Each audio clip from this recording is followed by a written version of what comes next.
해도 될까요? 다 퀴즈 다 보셨어요? 네. 혹시 퀴즈 피드백 있으시면은 우리 그 구글 스프레드시트에 올려주셔도 됩니다. 다들 특별히 의견들이 없으신데 생각보다 성적은 안 좋으시더라고요. 지난주에 보니까. 그, 평균 3.9가 되려나 생각하면서 네 문제를 냈는데 생각보다 점수가 그렇게 높진 않아가지고 어, 약간 놀랬습니다. 예. 어쨌든 코멘트 있으시면 주시고요. 자, 오늘 수업 시작할게요. 그래서 오늘 지난주에 못했던 LLM 거를 그냥 좀 얘기를 하려고 그러는데 원래 LLM 잠깐만 하고 다음 수업인 옵티마이션을 넘어가려고 그랬는데 LLM을 이것저것 조금 정리하다 보니까 생각보다 양이 많아져서 상당히 애매한 양이 돼버렸습니다. 그래서 오늘은 그 애매한 내용을 좀 얘기를 하고요. 근데 LLM 부분 같은 경우에는 아주 최신 연구인데 제가 아주 딥하게 알지는 못해가지고 그걸 직접 저희는 그 연구를 하는 게 요즘 어렵잖아요. 학교에서 LLM 연구를 못하니까 LLM을 적어도 만드는 연구를 못하고 있으니까 좀 제한적인데 그래도 할 수 있는 만큼 정리를 하고 적어도 저희 제너레이션 관계돼서 얘기하던 부분은 다 정리를 하고 지나가려고 합니다. 그러다 보니까 옵티마이션 일부를 오늘 할까 고민을 하다가 그냥 안 하기로 결심했습니다. 그래서 오늘 수업은 좀 빨리 끝날지 몰라요. 오늘 빨리 끝나면 다음 주에 어쨌든 옵티마이션을 처음부터 끝까지 다 커버를 해야 되니까 다음 주에 또 충분히 커버를 하도록 하겠습니다. 그래서 지난주 얘기하던 걸 너무 계속할 텐데 자 퀴즈는 이제 다 보셨고 피드백 이런저런 피드백을 주셨는데요. 도메인에서 인공지능을 다루는 학생들이 이 리프레젠테이션 러닝을 수강할 때 가져야 할 마음가짐. 마음가짐 저도 잘 모릅니다. 저도 마음가짐이 어떤지. 예. 세세한 수식을 이해하고 넘어가는 게 좋을까요? 이게 참 좋은 질문이신데요.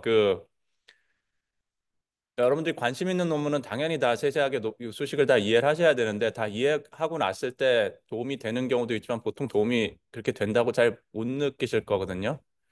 이게 첫 수업 때도 말씀드렸지만 제 생각에 수식 관련해서 제일 중요한 거는 정말 기본적인 수업들이 있는데 이게 내가 연구하는 논문이 문제가 아니라 그것과 관련된 가장 기본이 되는 책들을 정말 깊게 들어가는 게 제일 중요한 것 같고요. 이제 그걸 확인도 하는 차원에서 이제 논문들에 있는 것들을 보는 건데 논문들에 있는 거는 이런 걸 이렇게 수식으로 정리하면은 음, 이렇게 할 수 있구나. 이걸 할 줄 아는 게 되게 중요하거든요. 그래서 그런 면에서는 하시면 참 좋은데 이게 오버헤드가 꽤 크다 보니까 저도 저희 지도하는 학생분들한테도 항상 하라는 얘기는 잘 못하거든요. 그리고 개인적으로는 또 몇 번 말씀드렸지만은 그 수식으로 뭔가 결과를 낸 논문들이 의미 있는 논문들이긴 하지만 프랙티컬한 모델하고 좀 차이가 나는 결론을 내린 경우가 많아서 그러니까 논문이 나왔을 때는 어떠한 게 너무 지금 중요한 현상이고 중요한 결과니까 사람들이 그거에 대해서 이론적인 논문을 쓰는데 시간이 좀 지나고 났을 때 그 이론적인 논문이 가치가 보통은 많이 떨어져 왔거든요. 딥러닝 나온 이후에는 상당히 그런 경향이 강해졌습니다. 그 딥러닝 전에는 반대였거든요. 이론적인 부분들이 점점 레인포스 돼가지고 점점 강해지고 그거 주변에 그거 관련해서 메소드도 계속 발전하고 그럼 좀 더 발전하는 경향이 있었는데 딥러닝 시기에서는 이론적으로 보이는 것들이 상당히 강한 어썸션을 갖고 가는데 실제 쓰는 네트워크가 아니다 보니까 시간이 지나서 보통은 이게 덜 사람들이 사이트하는 논문들이 보통은 됐습니다. 그냥 참고하실 만한 것 같고 근데 어찌됐든 간에 공부하는 입장에서는 적어도 자기가 메소드를 만들었을 때 그걸 설명하기 위해서 수식으로 설명을 해야 되거든요. 이게 딥러닝 전에는 우리가 랭귀지라고 그러면 물론 코딩도 랭귀지라고 부르긴 했었는데 사실 그 개념이 되게 약했거든요. 코딩은 코딩이지라는 생각이 사람들이 더 강했는데 이제 딥러닝 넘어가면서는 이제 이게 코딩도 당연히 랭귀지고 수식도 당연히 랭귀지고 근데 우리가 공부를 해서 배우는 랭귀지 중에 정말 말하는 한국말 랭귀지가 있고 영어 랭귀지가 있고 수식도 랭귀지처럼 배우는 거죠. 그 기본적으로 문법들이 어떻게 되고 그렇게 써져 있을 때 그게 뭘 의미하는지를 배우고 그래서 우리가 그걸 갖고 있는 건데 네, 그런 면에서 그걸 이해하는 것도 중요하지만 쓸 줄 아는 것도 너무 중요해서 이게 사람들한테 뭔가 설명할 때 가장 기본적인 메소드거든요. 기본적인 커뮤니케이션 방식이기 때문에 수식으로 그거를 설명을 못하면은 상당히 곤란해요. 그래서 적어도 논문 쓰실 때 이렇게 말로 길게 쓴 다음에 코딩 보세요. 라는 게 아니라 컴팩트하게 수식으로 딱 써놓고 수식에 딱 필요한 variable이 됐든 뭐가 파라미터가 됐든 그런 것들이 다 디파인이 돼 있고 문장을 쓰면서도 그 파라미터들을 쓰면서 설명을 하고 이상한 말로 자꾸 설명하려고 그러지 말고 그 정도는 다 당연히 해야 되거든요. 근데 그런 걸 하기 위해서 논문을 읽으면서 어떻게 공부를 하셔야 되는지 그런 생각해 보시면 좋을 것 같아요.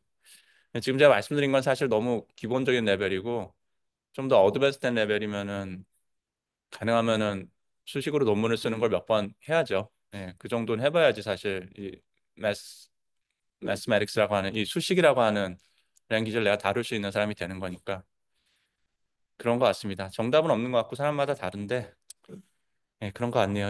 여기 더블 디센트 관계돼서 그레디언 러스 얘기하신 그레디언트 질문 주신 분인데 이거는 다음 수업 시간에 커버되기 때문에 일단 지나가겠습니다. 자, 지난주 리캡인데요. 지난주는 원래 처음 시간에 두 번째 시간에 얘기했던 제너레이션에 연결되어서 사람들이 그 이후 노력을 2017년 이후에 어떤 노력을 했는지 좀 더 정리를 했고요. 그래서 NTK와 관련된 레이지 트레이닝 정확하게 관련된 건 아니지만은 모델이 이니셜라이즈한 라지 네트워크가 있는 것만 가지고도 어떤 현상이 발견되는지를 보여준 라터리 티켓 뭐 이런 논문을 커버했고 메인하게는 더블 디센트에 대해서 얘기를 했죠. 더블 디센트가 음, 사실 제너레이션을 설명해 주지는 않는데 더블 디센트를 보고 나면은 심플 패턴을 빨리 먼저 배운다라는 거를 좀 받아들이기가 편해지는 거죠, 마음이. 그래서 관련되어 있는 거기 때문에 여전히 물론 더블 디센트도 제너레이션 전혀 설명하지 못합니다. 그냥 이런 현상이 있다는 거지. 이런 현상이 일어나는 걸로 봐서 또 심플 패턴을 빨리 배우고 있구나. 데이터하고 모델하고 사이즈가 잘 맞아야 되는구나. 그 정도를 배울 수 있는 거지. 그 이상으로 이런 쪽으로 더 파운데이션을 만들어주지 못했고요. 네, OOD에서 좀 얘기를 했고요. 자, 지난주에 이렇게 커버를 했습니다. 그래서 오늘은 조금 빨리 끝날 거라고 아까도 말씀드렸지만 정말 빨리 끝날지도 몰라요. 네, 제너레이션 LLM을 좀 얘기해 보겠습니다. 자, 이번에도 수업 준비를 하면서 없던 슬라이드를 만들어야 돼서 GPT를 좀 써봤는데 한번 정리해 보라 그러니까 이런 식으로 정리하더라고요. 논문을 한 네다섯 개 주고 그거 포함해서 정리하라고 그랬더니 이렇게 정리해 줬는데 네, 봐보시면 이게 LLM 가는 역사거든요. 물론 트랜스포머 이전에도 우리 인베딩 관련 워드 인베딩 관계된 연구들이 한 2014년, 5년부터 나오기 시작했죠. 네, 그때부터 시작해서 이 NLP 쪽이 쭉 온 건데 일단은 가장 큰 이노베이션은 트랜스포머였으니까 트랜스포머부터 시작해서 정리해봐라 그랬더니 어텐션 is all you need 논문이 나오고 이게 이거 아키텍처 다음 주 아키텍처 얘기할 때 조금 얘기를 하겠는데요. 그때 지난번에 얘기한 것처럼 CNN이라는 게 로컬한 정보들만 사용하는 것도 중요하지만 트랜슬레이션 인베리언트한 그런 프로퍼티도 중요하지만 그거보다 컴퓨테이션 면에서 상당히 적은 컴퓨테이션을 하는데도 원하는 걸 해낼 수 있다. 그리고 상당히 적은 컴퓨테이션 하는 대신 높게 쌓을 수 있고 서치하는 펑션 스페이스 자체가 바뀌기 때문에 이니셜라이즈 된 것부터 찾아가는 펑션들의 캔디데이트 바뀌기 때문에 좋은 프로퍼티가 있는 펑션을 더 잘 찾아간다. 그런 얘기를 했었죠. 트랜스포머도 상당히 비슷한 역할을 하거든요. 트랜스포머의 그 컴퓨테이션 관련돼서 가장 사람들이 항상 안 좋은 얘기만 하죠. 그 토큰 숫자의 스퀘어에 해당되는 컴퓨테이션을 해야 돼서 컴퓨테이션 오버헤드가 크다. 그래서 그걸 줄여야 된다. 어, 그런 얘기를 많이 하죠. 또 아키텍처 할 때 조금 더 얘기를 해볼게요. 근데 그래서 작년인가 재작년에 만발한 논문도 나와가지고 그걸 제곱이 안 토큰 숫자, 인풋 토큰 숫자의 제곱에 해당되는 계산을 안 하려고 리니어하게 하려고 노력하는 것들도 나왔는데 실제적으로 필드에서는 아직 뜨지 못하고 있는 것 같아요. 실제로는 트랜스포머가 많이 계산하는 게 옵티마이즈가 잘 돼 있어가지고 그리고 아직 사람들의 마인셋은 그때 딥시크 얘기할 때도 잠깐 얘기했지만은 컴퓨테이션을 줄이기 전에 이 스케일링 하는 걸로 네트워크가 도대체 뭐까지 해낼 수 있는가를 찾아내는 게 지금 중요 연구자들의 목표다 보니까 예, 만바도 그렇게 뜨지 못했던 것 같아요. 시간이 좀 지나면 어떻게 될지는 또 봐야 될 것 같은데 만바 처음 나왔을 땐 참 시끄러웠는데 요즘은 상당히 조용한 것 같습니다. 그때 비하면. 자, 어떤 트랜스포머라는 게 있고 트랜스포머에 대해 큰 부분은 컴퓨테이션 부분에서 항상 네거티브한 부분을 여러분들이 많이 들으시지만 포지티브한 부분은 키 쿼리 내적을 하는 거죠. 사실 토큰들 간의 인터랙션이 MLP로 다 연결돼 있다고 치면은 정말 복잡하잖아요. 그 큰 사이즈의 네트워크에 그 토큰 사이즈가 다 인풋으로 들어와서 토큰 벡터가 있으면 그 개별적인 스칼라 값들이 다 막 인터랙션을 하고 있으면은 너무나도 복잡한 계산이 될 텐데 그거를 토큰별로 벡터를 하나씩 나눈 인베딩 벡터들을 다 쪼개 놓은 다음에 인베딩끼리의 이너 프로덕이라고 하는 아주 간단한 계산만으로 토큰들의 인터랙션을 제한해 놨죠. 컴퓨테이션을 상당히 제한해 놓은 네트워크이죠. 그래서 다만 제한하는 방식이 CNN처럼 로컬만 본다든지 RNN처럼 앞쪽에서 나왔던 정보를 다 정리한 히든 스테이트에 있는 벡터 그것만 계속 끌고 나간다든지 이거하고는 상당히 다른 접근법이죠. 근본적으로 완전히 다릅니다. 대신 이제 어텐션 논문, 어텐션 방식의 가장 큰 장점은 뭐예요? 인풋들이 이렇게 들어왔을 때 걔들을 항상 다 같이 볼 수 있죠. 걔들 사이의 인터랙션은 상당히 제한된 이너 프로덕으로만 서로 쿼리키라는 인터랙션만으로 걔들의 관계를 보고 있지만 그렇긴 하지만 어느 레이어에 가도 한 토큰이 프로세싱을 할 때 다른 모든 토큰들과 연결지어서 뭔가 계산이 가능하죠.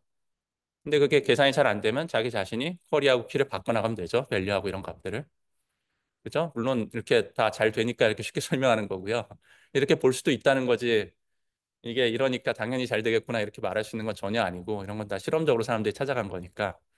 자, 어쨌든 어텐션이라고 하는 아키텍처는 이 트랜스포머라고 하는 아키텍처는 CNN이나 RNN하고 근본적으로 다른데 어쨌든 간에 가장 큰 장점은 인풋에 들어온 모든 것들 사이에 어떤 중요한 관계성을 볼 수 있는 거고 그게 NLP에서는 너무나도 중요했던 거죠. 왜냐면 앞에 나온 수많은 토큰들 중에 어느 토큰하고 내가 지금 요번 토큰하고 인터랙션이 중요한지를 사실 미리 정할 수가 없으니까 로컬만 본다는 식으로 CNN처럼 할 수도 없고 RNN처럼 내가 뒤에 나중에 무슨 짓을 해야 될지 모르지만 앞쪽에 어쨌든 나온 걸 내가 최대한 잘 정리해서 한 히든 스테이트에다 다 정리해서 내가 너한테 넘겨주려고 노력해 볼게.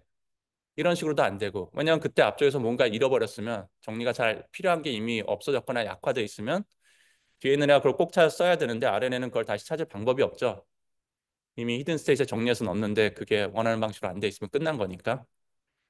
예, 그런 면에서 이제 트랜스포머라고 하는 거는 인풋에 들어온 모든 거를 계속 끝까지 끌고 가면서 필요할 때마다 필요한 부분들과의 관계성을 볼 수 있다는 게 상당히 파워풀한 거죠. 예, 어느 팟캐스트에 제프틴이 나와서 얘기하는 걸 좀 들은 적이 있는데 재밌는 얘기를 하더라고요. 그 사람은 농담처럼 막 웃으면서 하는 얘기가 저기 retriever rag 관계된 얘기를 하고 있었는데 rag 아시죠? retriever augmented generation. knowledge base에다 뭔가 정보를 잘 정리해 놨다가 필요할 때마다 거기 있는 거를 뽑아서 제너러티브 모델한테 자 이거 관련된 정보는 이거니까 설치한 결과 같이 주면서 자 이제 이것까지 활용해서 제너레이트 해봐 이렇게 하는 거죠.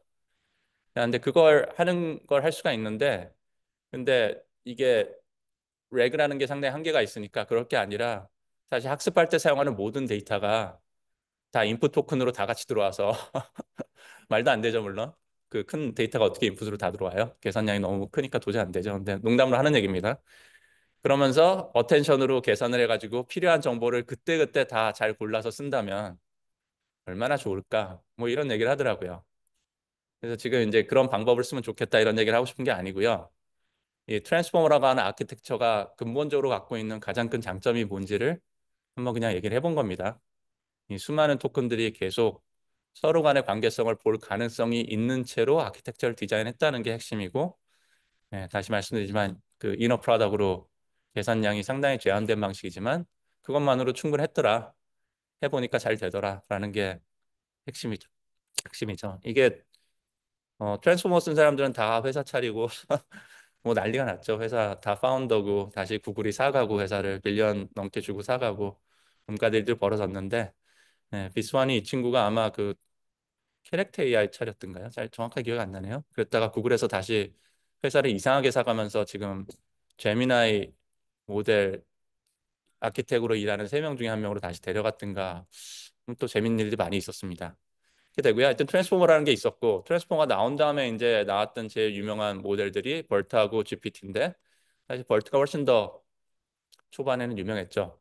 벌트라는 게 나왔고 GPT라는 게 나왔고 그래서 이제 트랜스포머를 가지고 마스크드 러닝이라는 방법으로 벌트 같은 경우에는 그냥 문장에 있으면은 문장에서 한 단어 한 토큰만 싹 지우고 그걸 다시 맞춰봐라 하는 식으로 셀프 슈퍼바이즈 러닝을 했는데 성능이 너무 잘 나오기 시작했고 이때 사람들이 놀란 건 성능 이상으로 놀랐던 가장 중요한 이유는 제너레이션 태스크에 대해서 제너레이션이 어느 정도 됐죠. 그죠? 그래서 그 당시에는 이제 많이 유행하던 그 당시에 이 모델들을 부르던 말은 describe하는 가장 중요한 키워드는 pre-training이었습니다. pre-training 모델. NLP에 대해서 프리트레이닝 모델 뭔가 잘 만들어 놓은 마치 비전에서 이미지넷으로 학습한 모델을 파인 트랜스퍼 러닝 하든지 쓰던 것처럼 파인 튜닝, 프리트레이닝, 트랜스퍼 러닝 다 관련된 용어들이죠. 다 비슷한 개념이죠. 자, 어쨌든 비전에서 그렇게 하던 거를 랭귀지 쪽에서는 벌트라든지 GPT를 만들어 놓고서 GPT는 좀 더 제너레이션에 포커스가 있고 벌트는 들어온 거를 임베딩을 잘 만들어서 좋은 리프레젠테이션을 만들어서 온갖 태스크에 잘 되도록 하는 거에 좀 더 포커스가 있고 뭐 그렇게 되죠.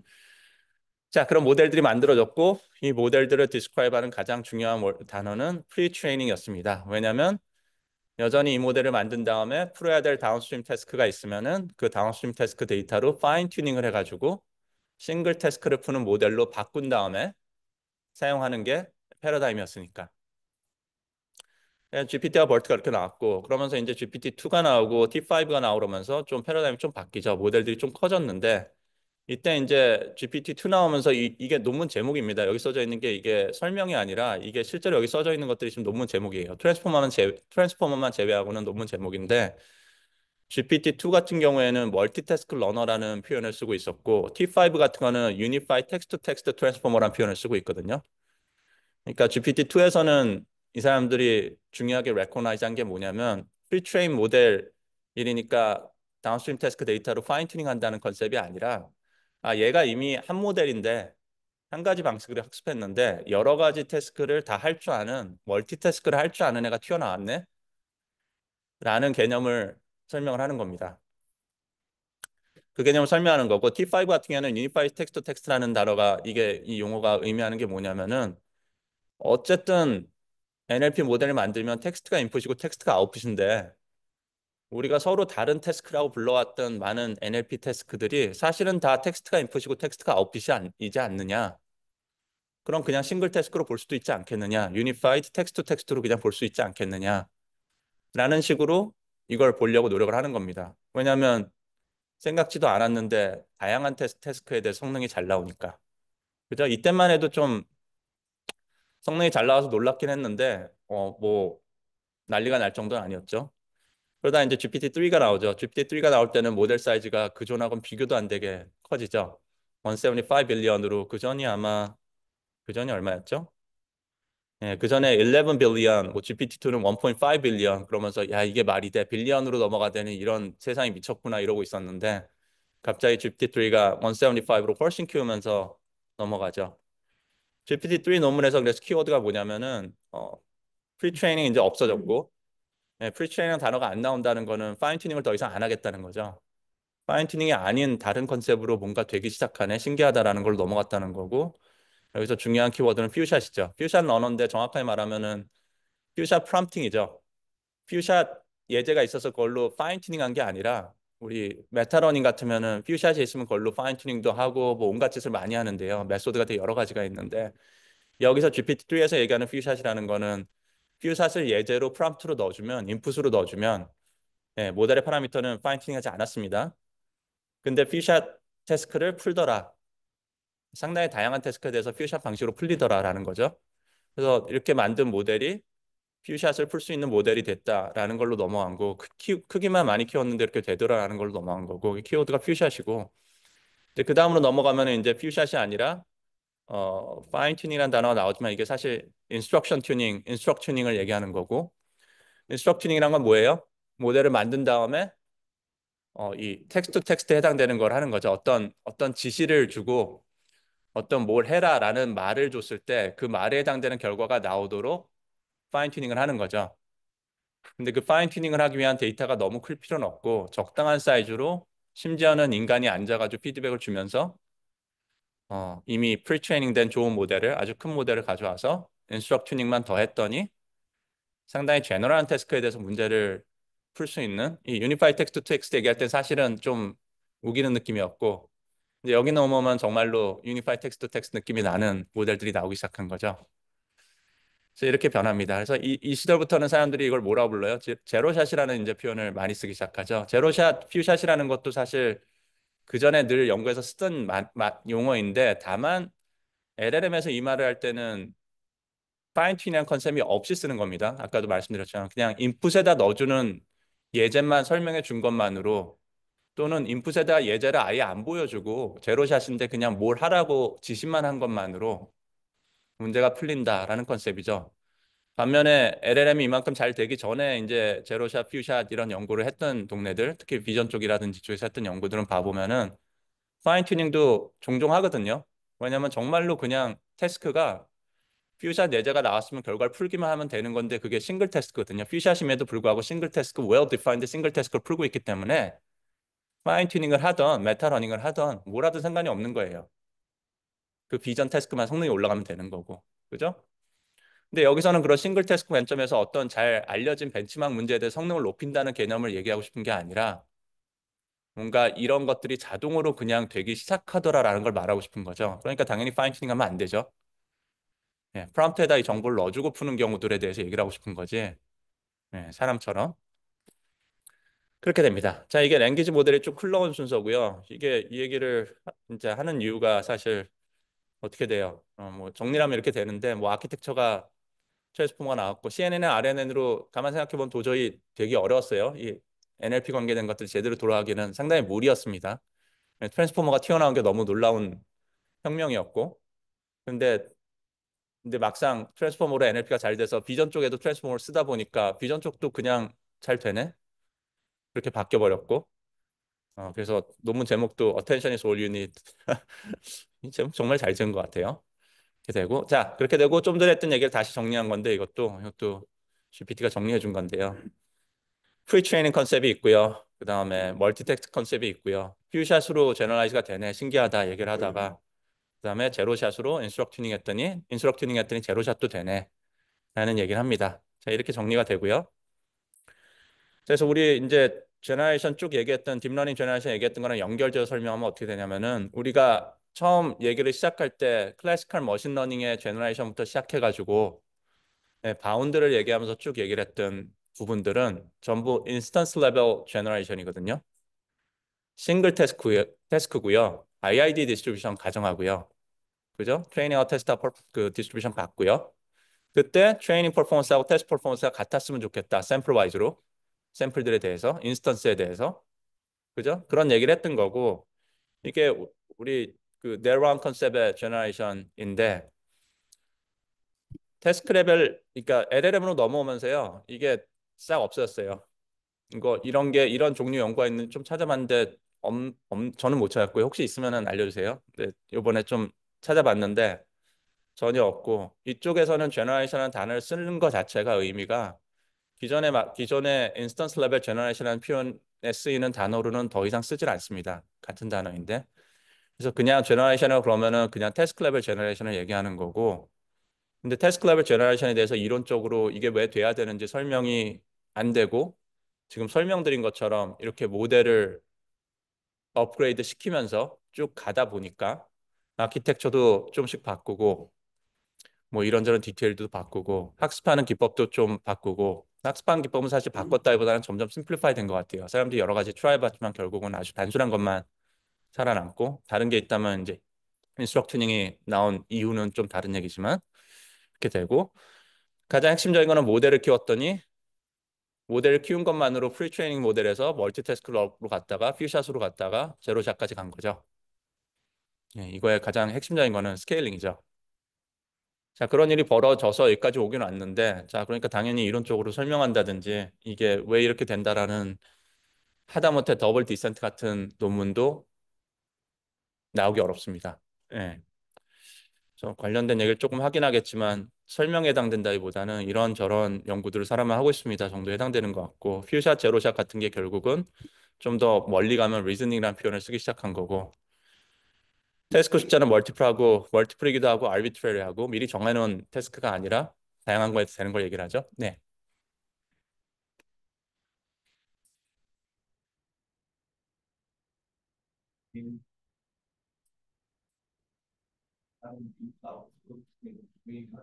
네.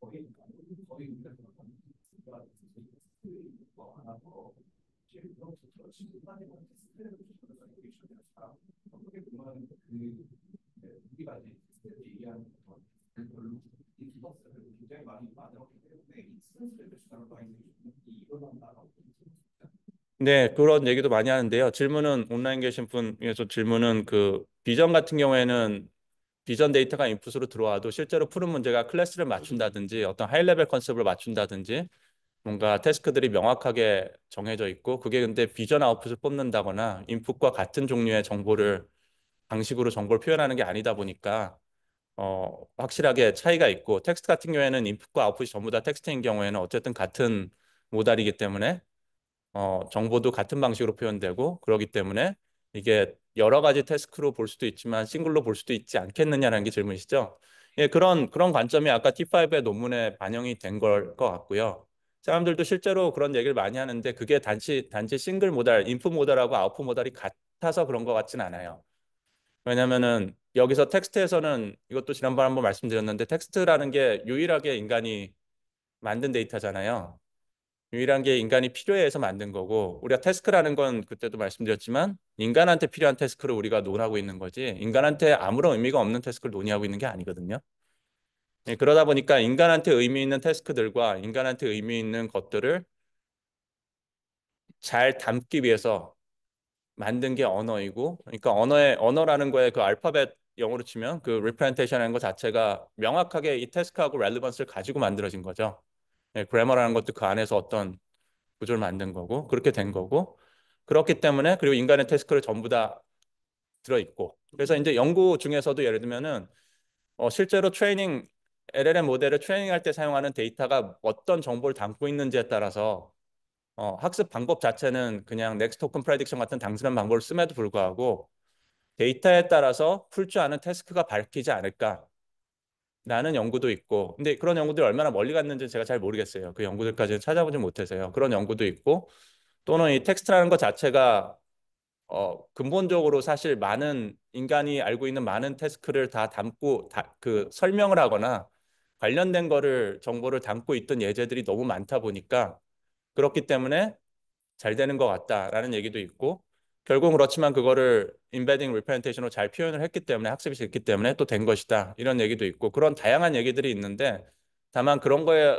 중에서 명확하게 좀 깨끗하게 그래서 이렇다라는 설명이 될 만큼 사람들한테 주목을 받는 결과가 있는지는 잘 모르겠어요.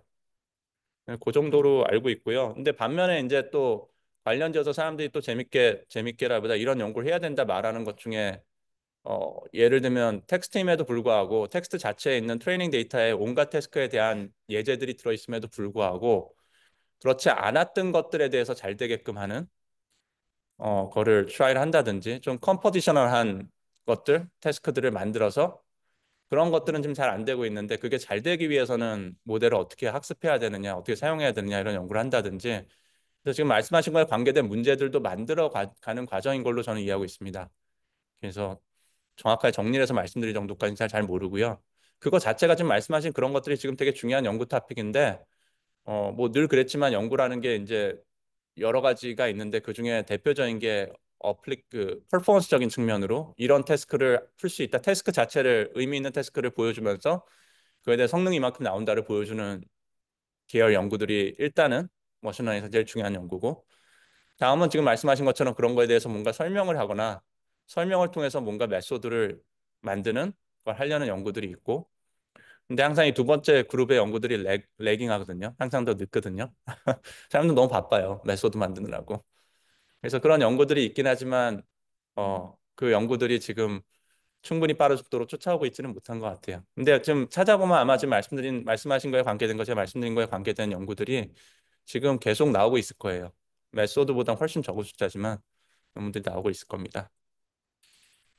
그리고 뭐 지나가고요. 데스크 레벨 제너레이션이 있고 디스트리뷰션 이게 브로드 컨셉 제너레이션인데 이렇게 돼가지고 네, 네, 대충 LLM에 대해서는 사실 지난번에 얘기하던 거랑 연결돼서 하고 싶은 얘기는 사실 끝난 건데요. 제너레이션이 이제 이렇게 해가지고 사실 어떻게 보면 사람들은 이 연구도 딥러닝에 대해서도 딥러닝 모델에 대해서도 딥 뉴럴 네트워크에 대해서도 이거 연구를 못 끝냈는데 인스턴스 레벨 제너레이션이 왜 되는지도 끝내 설명을 제대로 못 했는데 이런 거 같다라는 정도만 나와 있는 사용인데 근데 심지어 어플리케이션은 더 훨씬 먼 데까지 가버렸죠. 그래서 이 개념을 심지어 어떻게 적용해야 될지도 왜냐하면 트레이닝 테스트라는 개념 자체가 이제 모호해지기 시작했거든요. 싱글 테스트가 아니니까. 이게 가버리다 보니까 그리고 제너레이션은 단어는 지금 말씀드린 것처럼 좀 더 정말 일반적인 용어로 쓰이기 시작했고 상황이 많이 바뀐 것 같습니다. 그래서 이게 애들하고 연결되는 얘기고 이렇게 해서 그 기존의 연구들은 사실 명맥이 좀 끊겼다.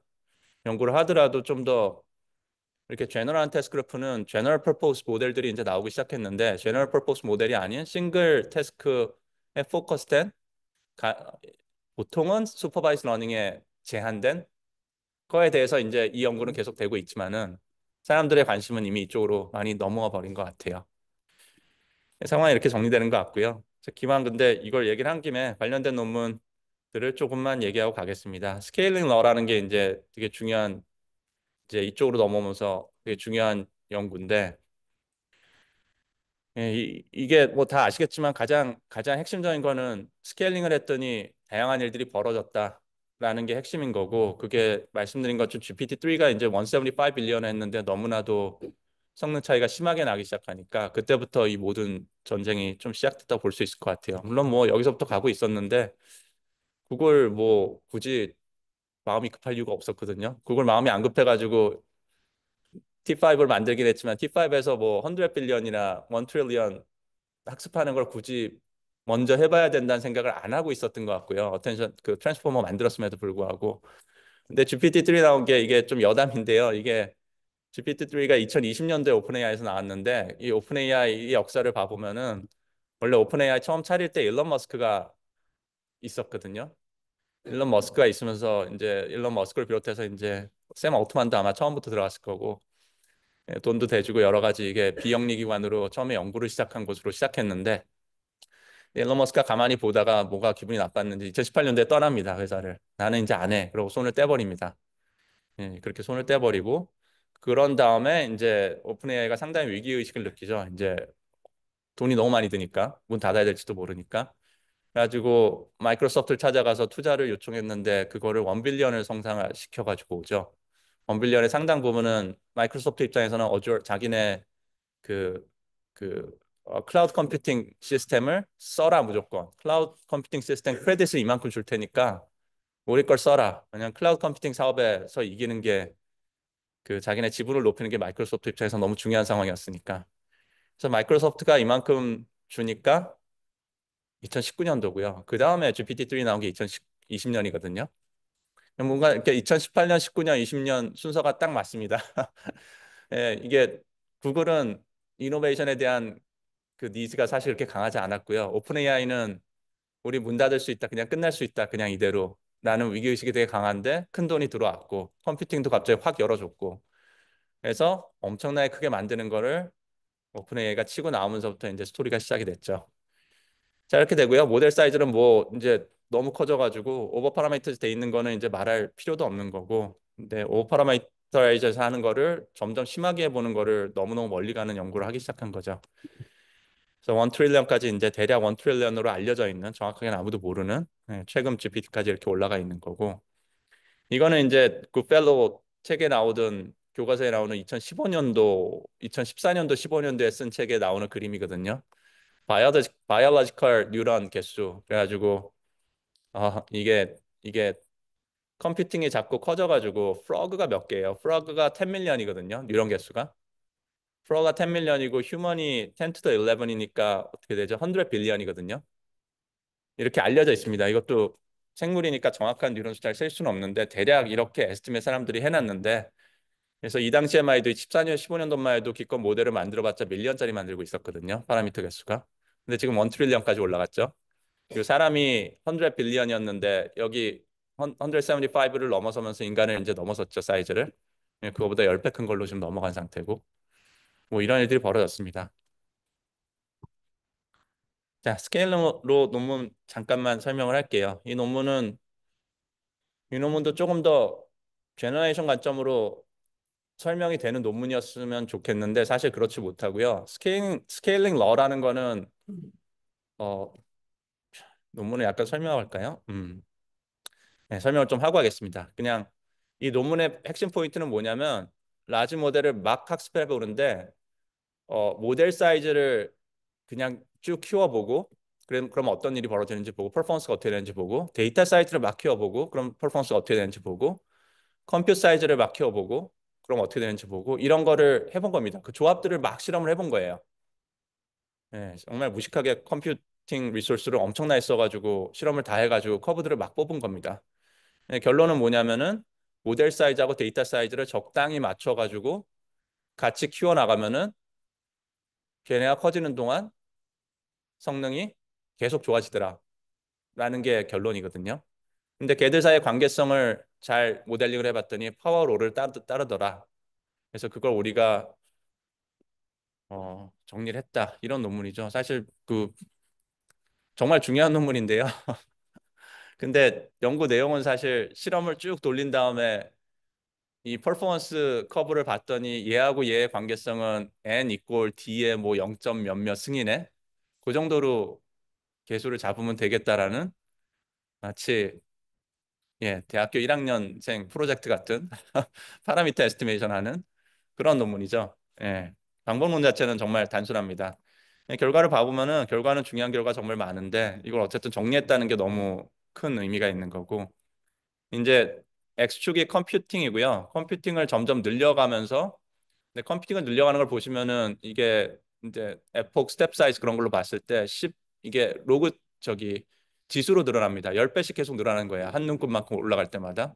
10배씩 컴퓨팅이 점점 커지는 거니까 여기서 여기까지 가면은 10의 구승만큼 컴퓨팅을 더 많이 하고 있는 거죠. 그러니까 엄청난 속도로 이게 커지고 있는 건데 하고 싶은 말은 뭐냐면은 그래서 이제 크로스 엔트로피에 해당되는 학습하면서 계산할 수 있는 크로스 엔트로피를 하나 잡아가지고 크로스 엔트로피 값이 어떻게 변하는지를 테스트 데이터에서 계속 보면서 실험을 돌린 겁니다. 실험을 열심히 돌려봤더니 컴퓨터에 대해서 이런 선을 찾을 수 있었다. 컴퓨팅을 더 많이 하면 할수록 데이터도 충분하고 모델도 충분히 클 때 컴퓨팅을 학습을 더 많이 하면 할수록 러스가 계속 내려가더라. 근데 러스가 내려가는 거에 그 수식을 보면은 이 컴퓨팅 들어가는 거 대비 C에 뭐 어떤 숫자 곱한 거에 마이너스 0.05승인가요? 이런 파워 이퀘이션으로 정리할 수가 있었던 거죠. 그래서 이런 관계를 따르더라라는 게 결론이고 데이터 사이즈도 똑같이 모델 충분히 큰 상태에서 컴퓨팅도 충분히 쓰는 상황에서 데이터 사이즈만 제한해가지고 점점 키워나가 봤더니 같은 현상이 벌어지더라. 다른 게 충분히 크다면 데이터 사이즈를 키우는 것에 따라서 모델 퍼포먼스는 이렇게 내려간다라는 걸 보인 거고 근데 이게 데이터만 그런 게 아니라 파라미터도 그렇더라. 세 개 다 파워로로 표현이 되더라라는 게 논문의 결론입니다. 이런 결론이고요. 이런 결론을 내리면서 근데 이게 지금 이 그림은 다른 두 개의 리소스는 충분히 있다는 가정하에 그린 그림이고 이제 실제로는 이 중에 하나라도 부족하면 이제 학습이 그거에 의해서 제한되기 시작한다는 거죠. 그래서 이 논문의 프랙티컬 정말 진정한 의미는 실제로 이거 학습을 LLM 학습해야 되는 사람 입장에서 학습할 때 컴퓨팅이 결국은 항상 문제니까 최대한 적은 컴퓨팅 제한된 컴퓨팅으로 큰 모델을 돌려야 되는 게 문제다 보니까 요 정도 모델을 만들었으면 요 정도 컴퓨팅을 써야 되고 학습을 요 정도 해야 되고 데이터도 적어도 요만큼은 돼야 되는구나에 대한 가이드라인을 제공해 주는 논문이거든요. 물론 학교에서는 이제 안 하는 연구가 돼버렸죠. 못하는 연구가 돼버려서 너무 안타까운데요. 연구도 사실 가만 봐보면 리소스만 있으면은 어느 정도 할 수 있는 연구인데 네. 정말 큰 리소스로 이런 연구를 해본 거죠. 그렇게 하고 여기 나온 것들은 뭔가요? 이런 또 다른 결과들을 이것저것 보여주는데 이 그림도 봐보시면 토크스 프로세스니까 이게 그냥 학습을 오른쪽으로 가면 갈수록 더 많이 한 겁니다. 그리고 보시면 이게 또 10의 7승, 10의 9승, 10의 11승으로 늘어나죠. 리니어 스케일이 아니라 10배씩만 늘어나고 있는 겁니다. 오른쪽으로 갈수록. 이렇게 늘어나고 있는데 큰 모델의 경우에는 퍼포먼스가 테스트 러스가 점점 이렇게 내려가다가 학습을 이만큼까지 해도 되는 거예요. 이만큼까지 해도 성능이 꽤 쭉 잘 떨어지고 그다음부터 좀 덜 떨어지죠. 자, 근데 작은 모델 같은 경우에는 학습을 여기까지 해야 되는데 성능이 여기까지만 딱 내려가고 그 이상 더 이상 좋아지지는 않고. 그래서 다르게 말하면 내가 어차피 컴퓨팅이 요만큼 있어가지고 여기까지 학습을 할 거라면은 여길 잡아볼까요? 내가 컴퓨팅을 정하면 항상 뭘 정해도 사실 성능이 제일 잘 나오는 건 큰 모델이긴 하네요. 근데 무조건 큰 모델이 성능이 지금 제일 좋은 상황이죠. 밑에 있는 게 큰 모델이고 위에 있는 게 작은 모델이니까.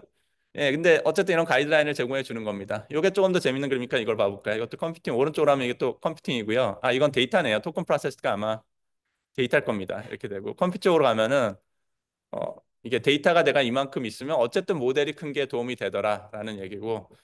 근데 컴퓨터에서 보면은 내가 컴퓨팅이 요만큼밖에 없으면은 어차피 여기서 학습을 멈출 거면은 작은 모델이면 퍼포먼스가 여기까지 떨어지고 요 모델은 요만큼 퍼포먼스가 될 거거든요.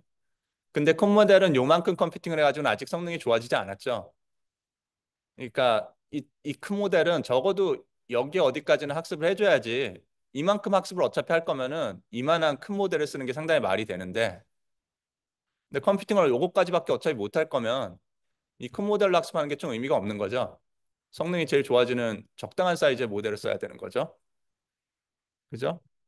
그래서 이게 뭐 딱히 설명을 하고 그런 것도 아니고 그냥 실험이에요, 실험. 실험을 이렇게 해봤는데 아 네가 리소스가 데이터라든지 컴퓨팅이라든지 이런 걸 리소스가 어떻게 돼 있는지에 따라서 그때 사용해야 되는 모델 사이즈가 적당히 이거에서 어떤 걸 쓰면 좋을지를 알 수가 있다. 프레딕트 할 수 있다. 근데 이 곡성들이 상당히 프레딕터블한 선으로 나오기 때문에 이게 아까 말씀드린 파워 롤을 따라가기 때문에 그 프레딕션이 가능하고 스케일 로에 의해서 프레딕션이 가능하고 그래서 이쪽에서 프레딕션 한 걸로 아직 돌려본 적은 없지만 진짜 큰 모델을 돌릴 거면은 아 대충 요만큼 컴퓨터를 써야 되고 이 모델 사이즈는 대충 이쯤 돼야겠구나 라는 걸 예상을 할 수 있는 거죠. 근데 이거를 정말 우리가 튜닝하듯이 이렇게 큰 모델을 엄청난 리소스 써서 학습하는데 다 해본 다음에 튜닝하듯이 찾을 수는 없으니까 이게 너무 중요한 거죠. 여기서 이렇게 찾아놓은 게 이게 익스펜드가 된다는 게 파워로로 익스펜드 된다는 게 너무 중요한 거죠. 이걸 돌리는 입장에서는. 그죠? 예, 이런 것들이 이제 LLM 하는 사람들이 하고 있는 일들인데 이것도 다 이제 조금 이제 논문이 나온 지 2020년이니까 사실 이걸 지나서 요즘은 무슨 연구를 하면서 이거를 모델을 하고 있는지 예, 뭐 그러네요. 여기서 설명하는 건 뭐냐면 이 그림 같은 경우에는 컴퓨터가 충분히 많아지면은 그때 아이디어란 모델 사이즈하고 뭐 배치 사이즈하고 뭐 이런 것들의 데이터 사이즈 이런 것들 조합을 봐봤다. 그런 조합을 봐봤더니 컴퓨팅이 별로 없을 때에 비해서 컴퓨팅이 많아졌을 때는 모델 사이즈를 엄청나게 키워야지만 아이디어를 하더라. 그래야지만 좋은 성능이 나오는 이런 이 선상에 있는 충분히 좋은 성능을 딱 거기서 가장 이피션트하게 뽑아내는 모델이 되더라라는 얘기거든요. 모델을 엄청 키워야 되는데 컴퓨팅을 되게 많이 쓸 거면 이피션트한 적당한 이피션트한 학습을 하려면 근데 배치 사이즈 같은 거는 큰 상관없더라. 훨씬 더 센시티브하지 않더라. 여기는 지금 없는데 논문에는 나오는데 논문에 같은 데서 얘기하는 건 예를 들면은 width하고 그 depth가 있죠. 네트워크가. width하고 depth 같은 게 아키텍처 디자인의 되게 기본적인 파라미터들인데 그런 건 별로 해봤더니 큰 상관은 없던데 이런 얘기들을 합니다. 결국은 이 LLM을 학습하는 데 있어서는 완전히 다른 종류의 학습이 되더라 뭐 이런 얘기겠죠. 자, 근데 이게 왜 또 관련이 있냐면 뒤에 나오니까 뒤에서 얘기해 볼까요? 이 논문에 보면은 적혀 있는 건데 아키텍처에서 원래 가르치던 내용이긴 한데 이 피전넷이라고 하는 유명한 네트워크 있죠. 레스넷의 뒤쪽을 잇는 비전 쪽에서 참 많이 쓰는 정말 좋은 네트워크가 있는데 근데 이 피전넷 논문이 실제로 사람들이 많이 쓰는 네트워크이고 퍼포먼스가 좋은 CNN이어서도 중요하지만은 그 논문이 써져 있는 게 스케일로를 바탕으로 써져 있거든요. 논문 자체가 width하고 depth에 대해서 또는 학습하는 거 이런 거에 대해서 온갖 거를 좀 작은 모델로 막 여기 이 논문처럼 실험을 잔뜩 한 다음에 그 실험을 해봤더니 이런 CNN 네트워크는 대략 width하고 depth가 이런 곡선을 따라가면서 더 키울 거면 이렇게 키워야 되고 뭐 그런 걸 쭉 찾습니다. 그걸 작은 모델에 대해서 막 이렇게 열심히 이것저것 돌려본 걸로 찾은 다음에 자, 그 규칙을 따라가면서 내가 이피션넷을 키워보면은 요 사이즈짜리 이피션넷은 이렇게 생겼고 조 사이즈짜리 더 큰 이피션넷은 이렇게 생겼고 왜 그렇게 해요? 큰 네트워크를 찾아야 되는데 성능 정말 좋은 큰 네트워크를 찾아야 되는데 그 근처에서 네트워크 아키텍처 설치하는 건 너무 페인풀하죠. 그냥 큰 모델이니까 학습하는데 코스트가 너무 많이 들잖아요. 그래서 작은 모델 쪽에서 학습이 정말 쉬운 작은 모델 쪽에서 규칙을 찾은 다음에 그 규칙을 연장해 가지고 큰 모델에 가서 그 규칙을 만족하는 애를 학습해 봤더니 꽤 좋은 걸 찾았다라는 게 이피션넷 논문이거든요.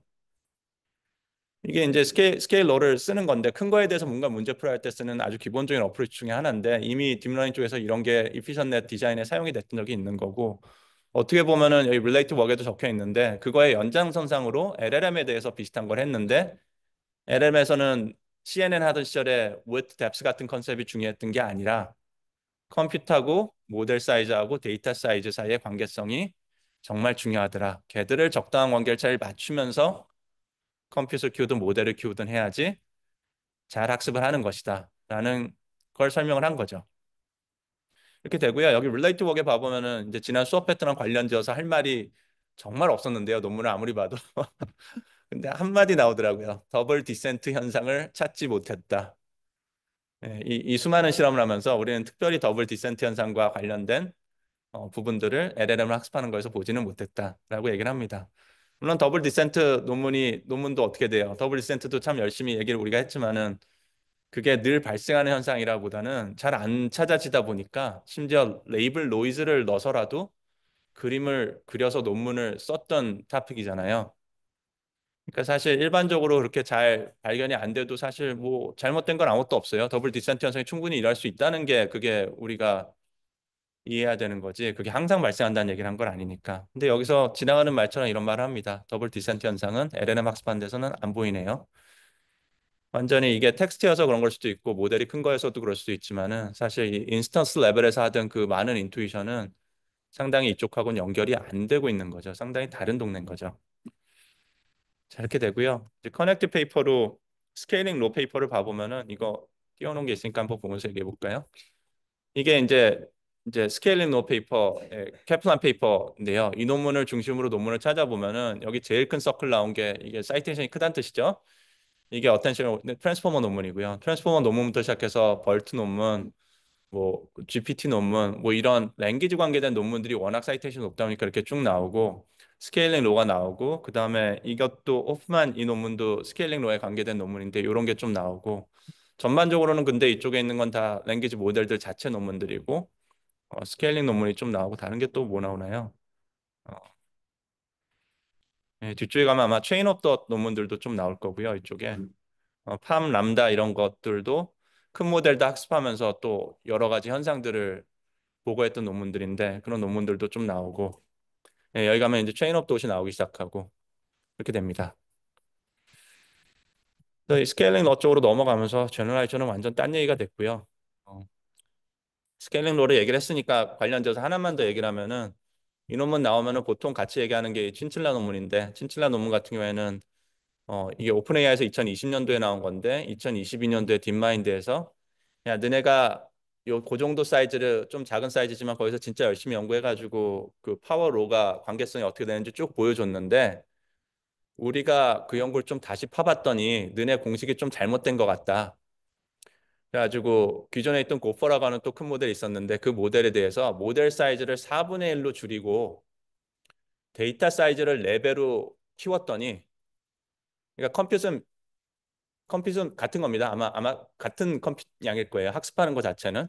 왜냐하면 모델 사이즈를 작게 하는 대신에 트레이닝을 데이터를 더 많이 보게끔 한 거니까.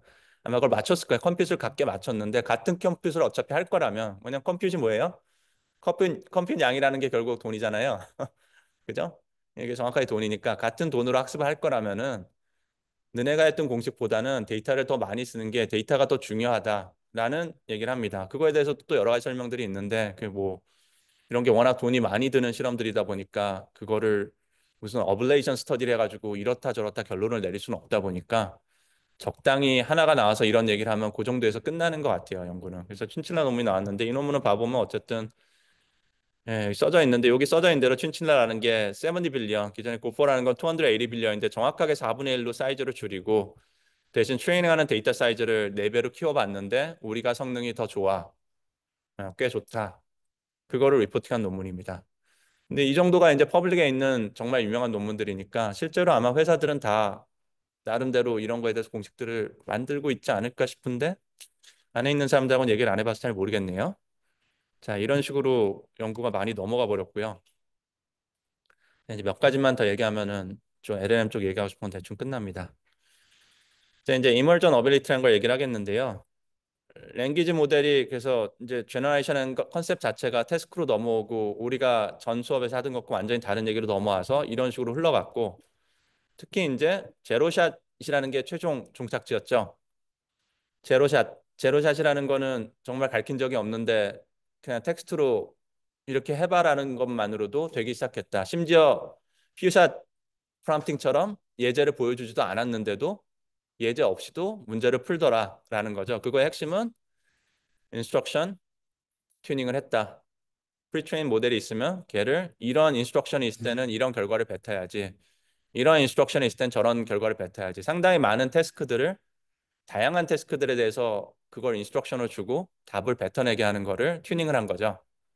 그래서 이제 정말 그런데 다르게 말하면 텍스트 레벨에서 제너레이션이 된다는 얘기죠. 인스트럭 튜닝 할 때 봤던 태스크들은 제한된 숫자의 태스크들일 텐데 그 태스크들을 다 할 줄 아는 것만으로 거기에 포함되지 않았던 태스크들도 할 수 있다는 거죠. 그죠? 그러니까 태스크 레벨에서 정말 제너레이션이 되는 거죠. 네, 그런 걸 한 거고. 그래서 이게 제로샷이라고 주로 부르던 건데 근데 그 뒤로 나온 논문은 그 뒤로 나온 논문 나오기 전에 요거부터 얘기할까요? 제로샷이라는 게 명시적으로 논문 제목에 들어간 것 중에서는 플란이라고 하는 논문이 있는데 이 논문이 좀 중요한 논문인 것 같아요.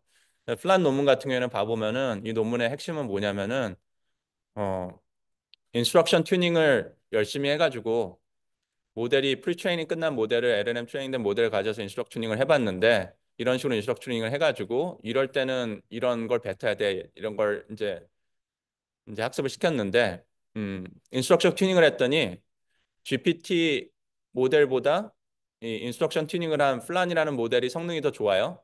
모델 사이즈가 더 작은데도 성능이 더 좋습니다. 근데 인스트럭션 튜닝의 성능이 더 좋긴 한데 그냥 좋은 게 아니라 심지어는 퓨샷 프롬프팅을 했던 경우보다도 더 좋다라는 게 결론이에요. 그러니까 퓨샷 예제를 보여주면서 예제를 보여주고 그 다음에 답을 맞추는 문제를 푸는 것보다도 인스트럭 튜닝이 끝난 모델은 퓨샷 없이도 제로샷으로도 더 잘 되더라. 그러니까 정말 태스크 레벨 제너레이션이 퓨샷 없이도 될 정도로 잘 되더라. 인스트럭셔닝 할 때는 정말 여러 태스크를 보여줬으니까. 그게 결론입니다. 이게 최종인 것 같아요. 그냥 최종인데, 최종, 예. 굳이 근데 설명하자 그러면 두 개 정도 더 얘기할 게 있어서요. 그거를 이제 설명을 드리고 오늘 수업은 좀 짧게 마칠게요. 그게 이제 첫 번째가 이머전 어빌리티인데요. 이머지 한다는 표현을 많이 쓰는데 그게 정확하게 명시적으로 논문에 적혀 있는 논문이 여러 개 있는데 그중에 이 논문이 아마 제일 유명한 논문인 것 같아요. 그래서 이 제이슨 웨이라고 하는 이 젊은 친구가 이 플란이라는 논문도 펄스 저자인데 그래서 인스트럭 튜닝을 했더니 퓨샷 프롬프트에다가 예제 보여준 것보다 제로샷 태스크가 더 잘 되더라라는 걸 썼는데 그러고 얼마 안 돼가지고 이머전 어빌리티한 논문을 또 씁니다. 그래서 이 논문도 상당히 실험 논문이고요. 둘 다 실험 논문이에요. 이 정말 구글이나 오픈AI에 안 앉아 있으면 쓸 수 없는 논문들인데 어쨌든 이 논문을 좀 봐보면은 이제 이머전 어빌리티라는 건 제로샷을 넘어서 이제 또 다른 얘기를 하기 시작합니다. 이것도 늘 벌트 때부터 사람들이 조금씩 하고 있던 얘기인데 이제 그게 공식화돼서 논문의 용어로 자리를 잡았다고 보면 될 것 같아요.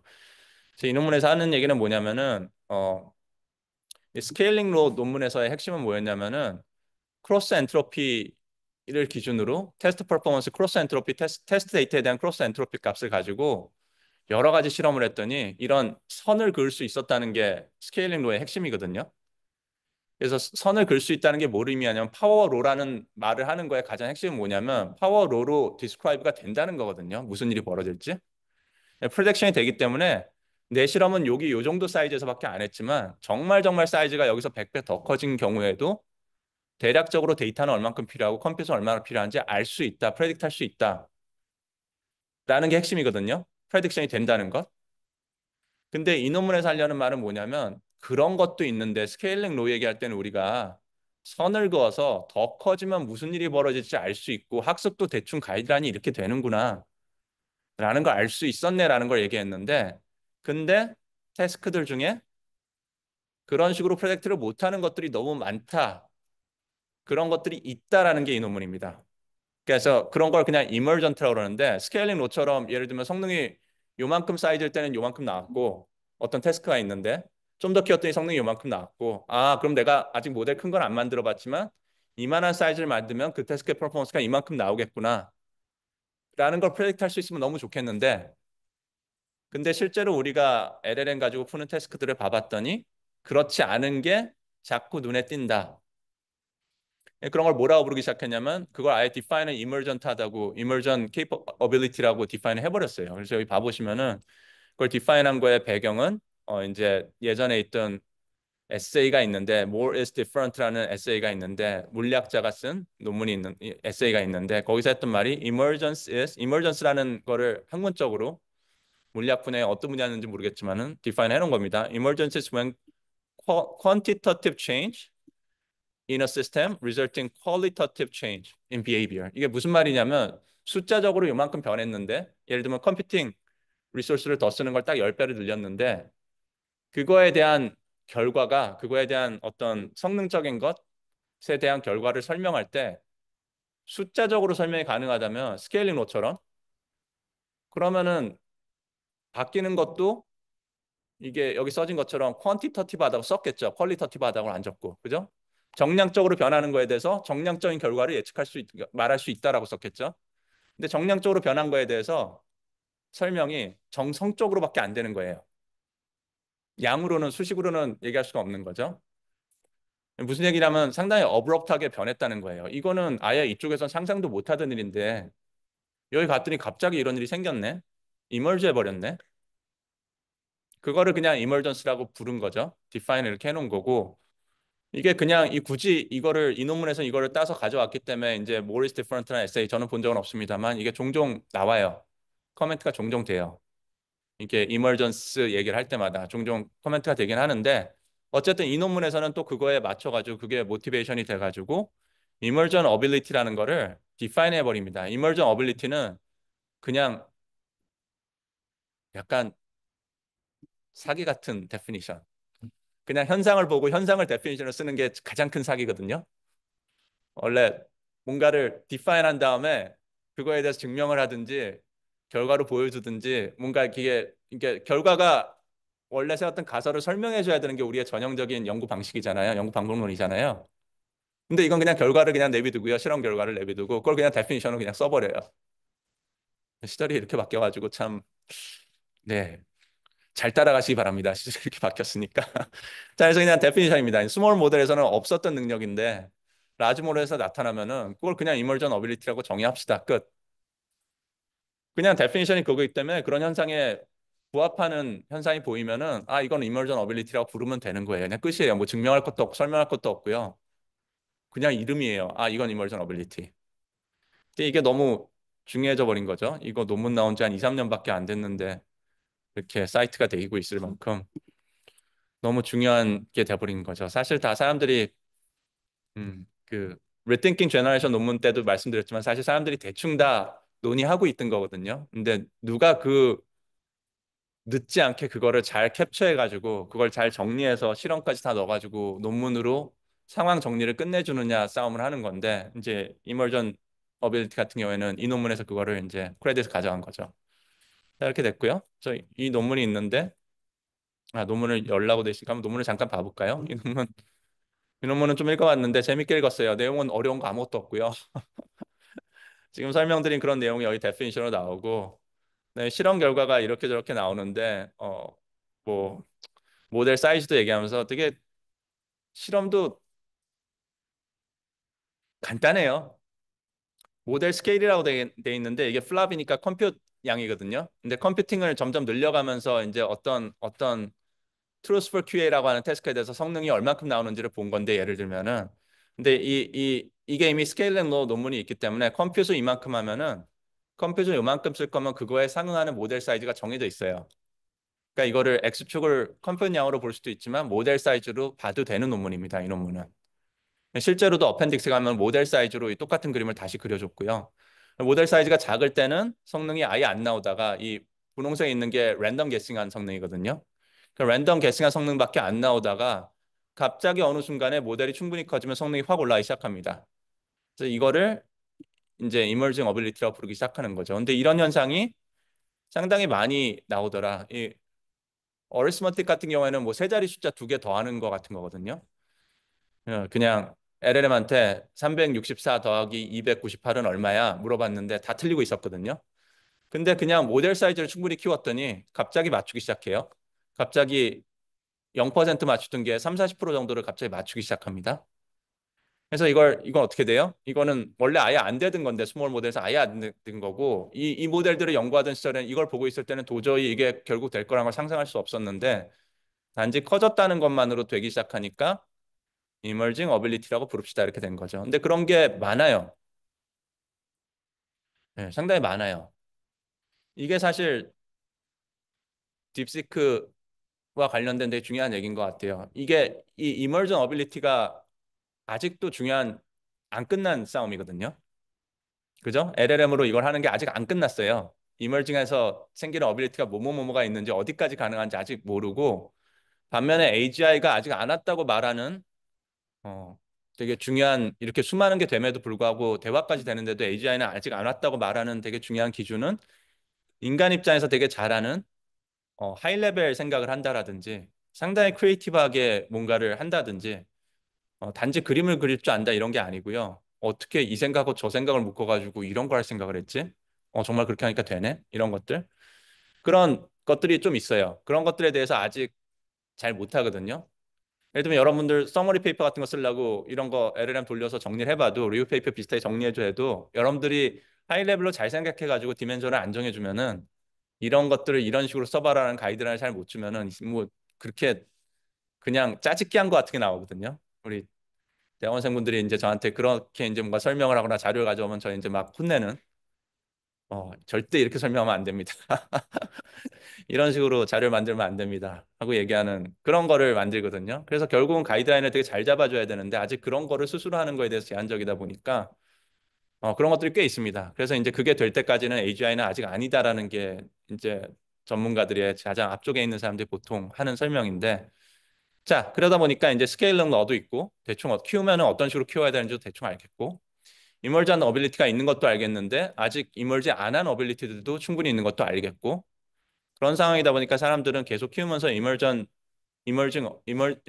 어빌리티에 관계된 것 또는 LLM으로 할 수 있는 게 정말 어디까지 가능한지를 계속 파악하고 있는 중이었던 거죠. 그러다 보니까 모델 사이즈 줄이는 거에는 별로 관심이 없었죠. 모델 사이즈는 우리 제너레이션 앞쪽에서 얘기하면서도 여러 번 얘기했지만은 여러 번 얘기한 건 아니고 하다 보니까 또 튀어나왔었는데 컴프레션 같은 것도 몇 번 얘기했잖아요. 예, 러터리 티켓도 얘기했었죠. 모델이 꼭 커야지만 우리가 원하는 펑션이 만들어지는 건 아닌 건 명확해요. 그건 이미 잘 알려진 거예요. 다만 그런 모델을 찾아가는 게 너무 어렵다 보니까 작은 모델을 딱 하나 제한해 놓고 작은 모델 안에서 찾아가는 거는 학습을 하는 건 너무 어려우니까 큰 모델로 일단 찾은 다음에 컴프레션 하든 뭔 짓을 하든 퀀타이즈를 하든 작은 모델로 다시 바꿔가는 게 통상적인 어프로치거든요. 항상 어려운 거는 그 모델이 존재하느냐 안 하느냐의 이슈가 아니라 그걸 학습해낼 수 있느냐라는 게 이슈예요. 그거는 LLM에서도 여전히 아마 통용되는 개념일 것 같아요. 나중에 바뀔지도 모르겠습니다만 아직까지는 그 개념이 살아있는 것 같아요. 근데 줄이는 부분에 대해서는 아직 사람들은 그렇게 관심이 많지 않았고 찾아가는 부분에 대해서 어디까지 찾아갈 수 있느냐 지금 하고 있던 시절인데 이제 그 반대쪽으로 간 거죠. 컴퓨터이 없으니까 중국에서는. 이렇게 되고요. 자, 그래서 이것도 그래서 이멀전 어빌리티라는 이것도 이게 그러니까 이것도 있고 또 있어요. 뒤쪽에도 뭐 실험이 여러 개가 나오는데요. 이거는 이제 또 좀 전거는 좀 더 태스크 관점으로 명확하게 디파인된 태스크 관점으로 설명한 거라면은 이게 설명하는 건 뭐냐면요. 예를 들면 체인 오브 덧 또는 인스트럭션 튜닝 이런 것들에 대해 설명을 합니다. 그러니까 체인 오브 덧 같은 거를 체인 오브 덧이 문제를 풀 때 어떤 예를 들면 368 더하기 298을 푸는데 그냥 답은 뭐? 그러면 자꾸 틀리거든요. 아니면은 여기 나오는 예제는 아마 그런 겁니다. 체인 오브 더 프롬프팅의 뒤쪽에 아마 슬라이드 나올 텐데 가장 대표적인 예제는 뭐 철수는 뭐 수학책을 사는데 뭐 돈을 얼마 썼다. 그리고 오다가 뭐 아이스크림 사 먹는데 돈을 얼마 썼다. 근데 원래 돈을 얼마 갖고 있었다. 자, 남은 돈은 얼마? 뭐 이런 거 있죠. 그거를 그래서 답은 얼마? 그러면은 자꾸 틀리는데 그거를 프롬프팅을 하죠. 체인 오브 더 프롬프팅을 해가지고 그 비슷한 문제인데 설명을 달아주죠. 원래 얼마가 있었다. 근데 거기서 얼마를 썼으므로 돈이 얼마로 줄었다. 또 어디서 돈을 썼으면 얼마로 줄었다. 그러므로 최종적으로 답은 뭐다라는 예제를 프롬프팅에다 예제를 넣어준 다음에 좀 전 그 문제를 뒤에다 달아주면은 갑자기 맞추기 시작하죠. 체인 오브 더 프롬프팅이라고 그러는데 뭐 이거는 체인 오브 덧이 아니라 이거는 저거네요. 죄송합니다. 이거는 그 퓨샷 익샘플 주는 거네. 인컨텍스트 러닝에 해당되는 거네요. 근데 이런 것들이 있는데 어쨌든 간에 드리고 싶었던 말씀은 뭐냐면 그런 테크닉들을 썼을 때 작은 모델들은 오히려 성능이 떨어지더라.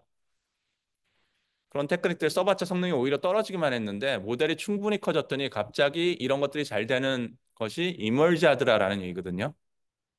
틀림없이 스몰 모델일 때는 이런 게 이런 단순한 게 될 거라고 생각을 못 했는데 모델 커지고 나니까 갑자기 되기 시작했고 그래서 어떻게 돼요? 그 아까 그 연구자가 웨이라고 하는 연구자가 체인 오브 더 논문도 썼거든요.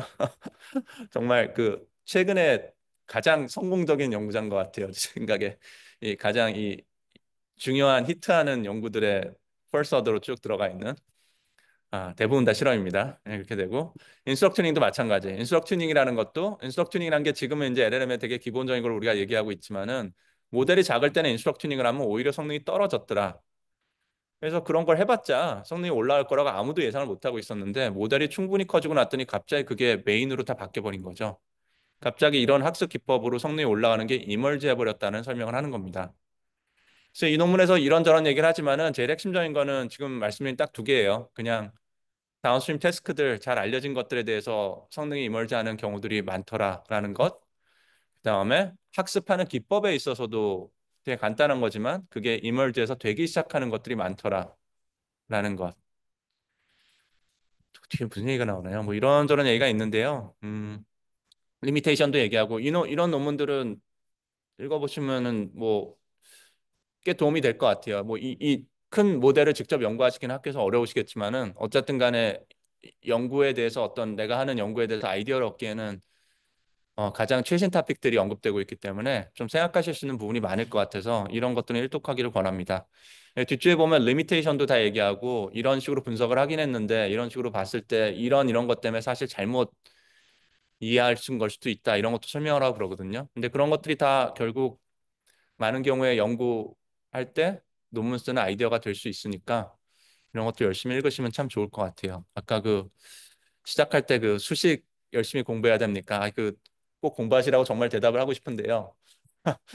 논문 빨리 쓰고 싶으시면은 이런 거 읽는 게 훨씬 더 좋은 생각이 많이 들어오실지도 몰라요. 그렇게 바뀐 지 좀 돼가지고.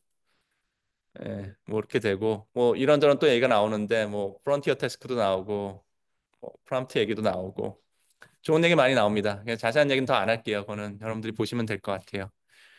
그래서 이머전 어빌리티라는 논문이 있고요. 그래서 이게 어떻게 돼요? 그러니까 이 제로샷이 문제가 아니라 이제 이머전 어빌리티까지 넘어갔어요.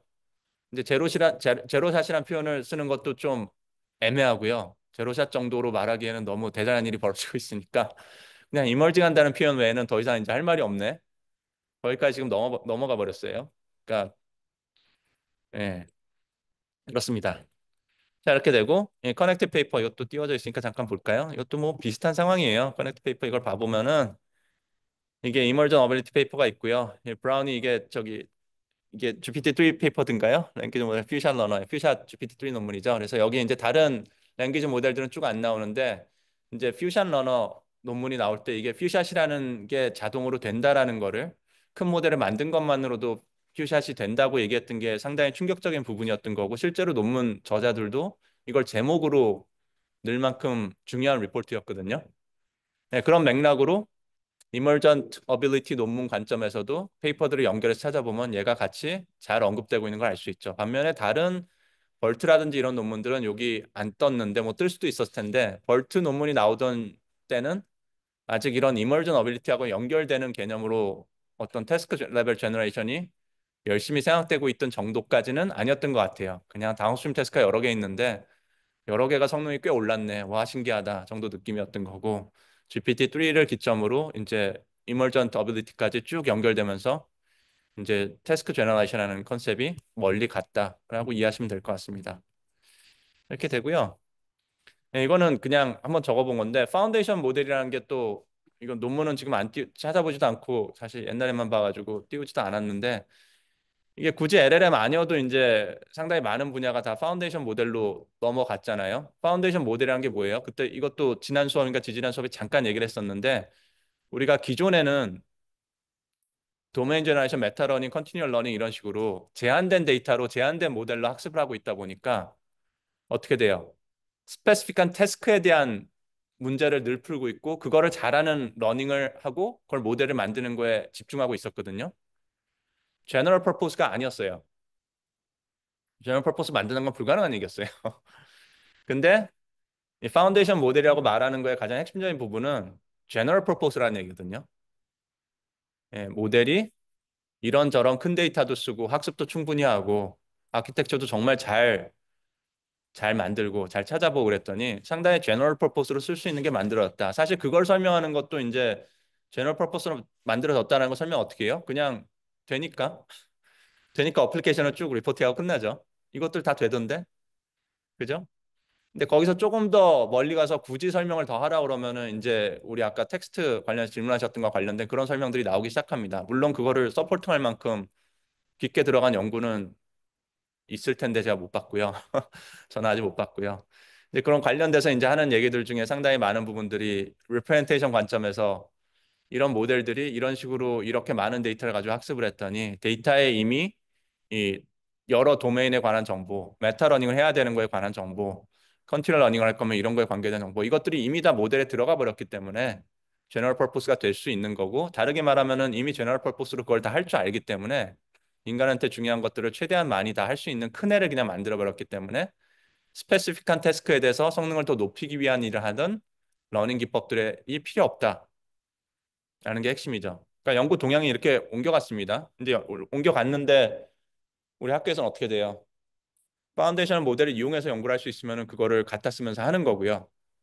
근데 파운데이션 모델을 우리가 만드는 건 학교에서 너무 어렵잖아요. 할 수 있으시면 정말 좋은 거니까 하시면 좋고요. 네. 그러니까 파운데이션 모델을 쓸 수 없을 때는 이렇게 많은 얘기를 했음에도 불구하고 이거는 여러분들 쓰시는 논문하고는 무관한 겁니다. 우리는 지난 수업까지 했던 얘기까지만 기억하면서 연구를 할 수밖에 없어요.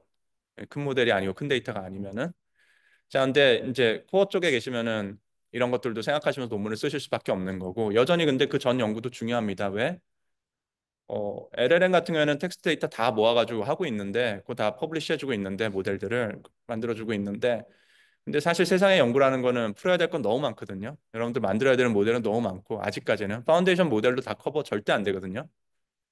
그리고 여러분들 여기 수업 들으시는 분 중에 이게 딱 AI 자체에 대한 연구를 안 하시고 본인 연구 분야가 있으신 분들 입장에서는 본인 연구 분야 데이터라는 게 있는데 그 데이터가 사실 제일 중요한 거거든요. LLM이 중요한 게 아니라.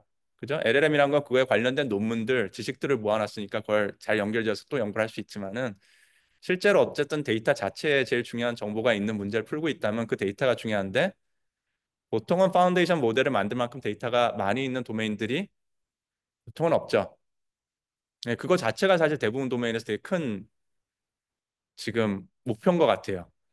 물론 학교에서 하긴 좀 어렵지만 그런 데이터를 찍어내기 위해서 신테릭 데이터를 만든다든지 코어 쪽에서 텍스트 만지는 동네에서는 그렇게 할 필요가 없었고 그거보다는 이제 클린업 한다든지 깨끗한 데이터로 하는 게 중요하지 않느냐 카피라이트 문제 없는 걸로 해야 되지 않냐 이런 것들이 지금 더 중요한 이슈인 거고 근데 무슨 뭐가 있을까요? 뭐 분자 DNA 관계된 걸 연구를 한다든지 뭐 화학에 관계된 연구를 한다든지 그러시면은 데이터가 되게 제한돼 있을 텐데 그런 동네에서는 이제 누군가가 이쪽에서 들어가서 덤빌 때는 신테릭 데이터를 뽑아내는 거에 상당히 포커스해서 보통 연구를 하고 있거든요. 무슨 얘기냐면 파운데이션 모델을 만들어야겠는데 실험이나 관측으로 노동력으로 데이터를 충분히 만드는 거는 포기, 안 됨, 끝.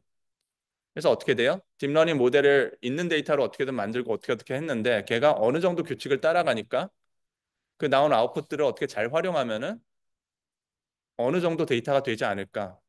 이런 저런 것들을 다 섞으면은 좋지 않을까. 신테릭 데이터하고 있는 데이터하고 또 잘 섞으면 되지 않을까.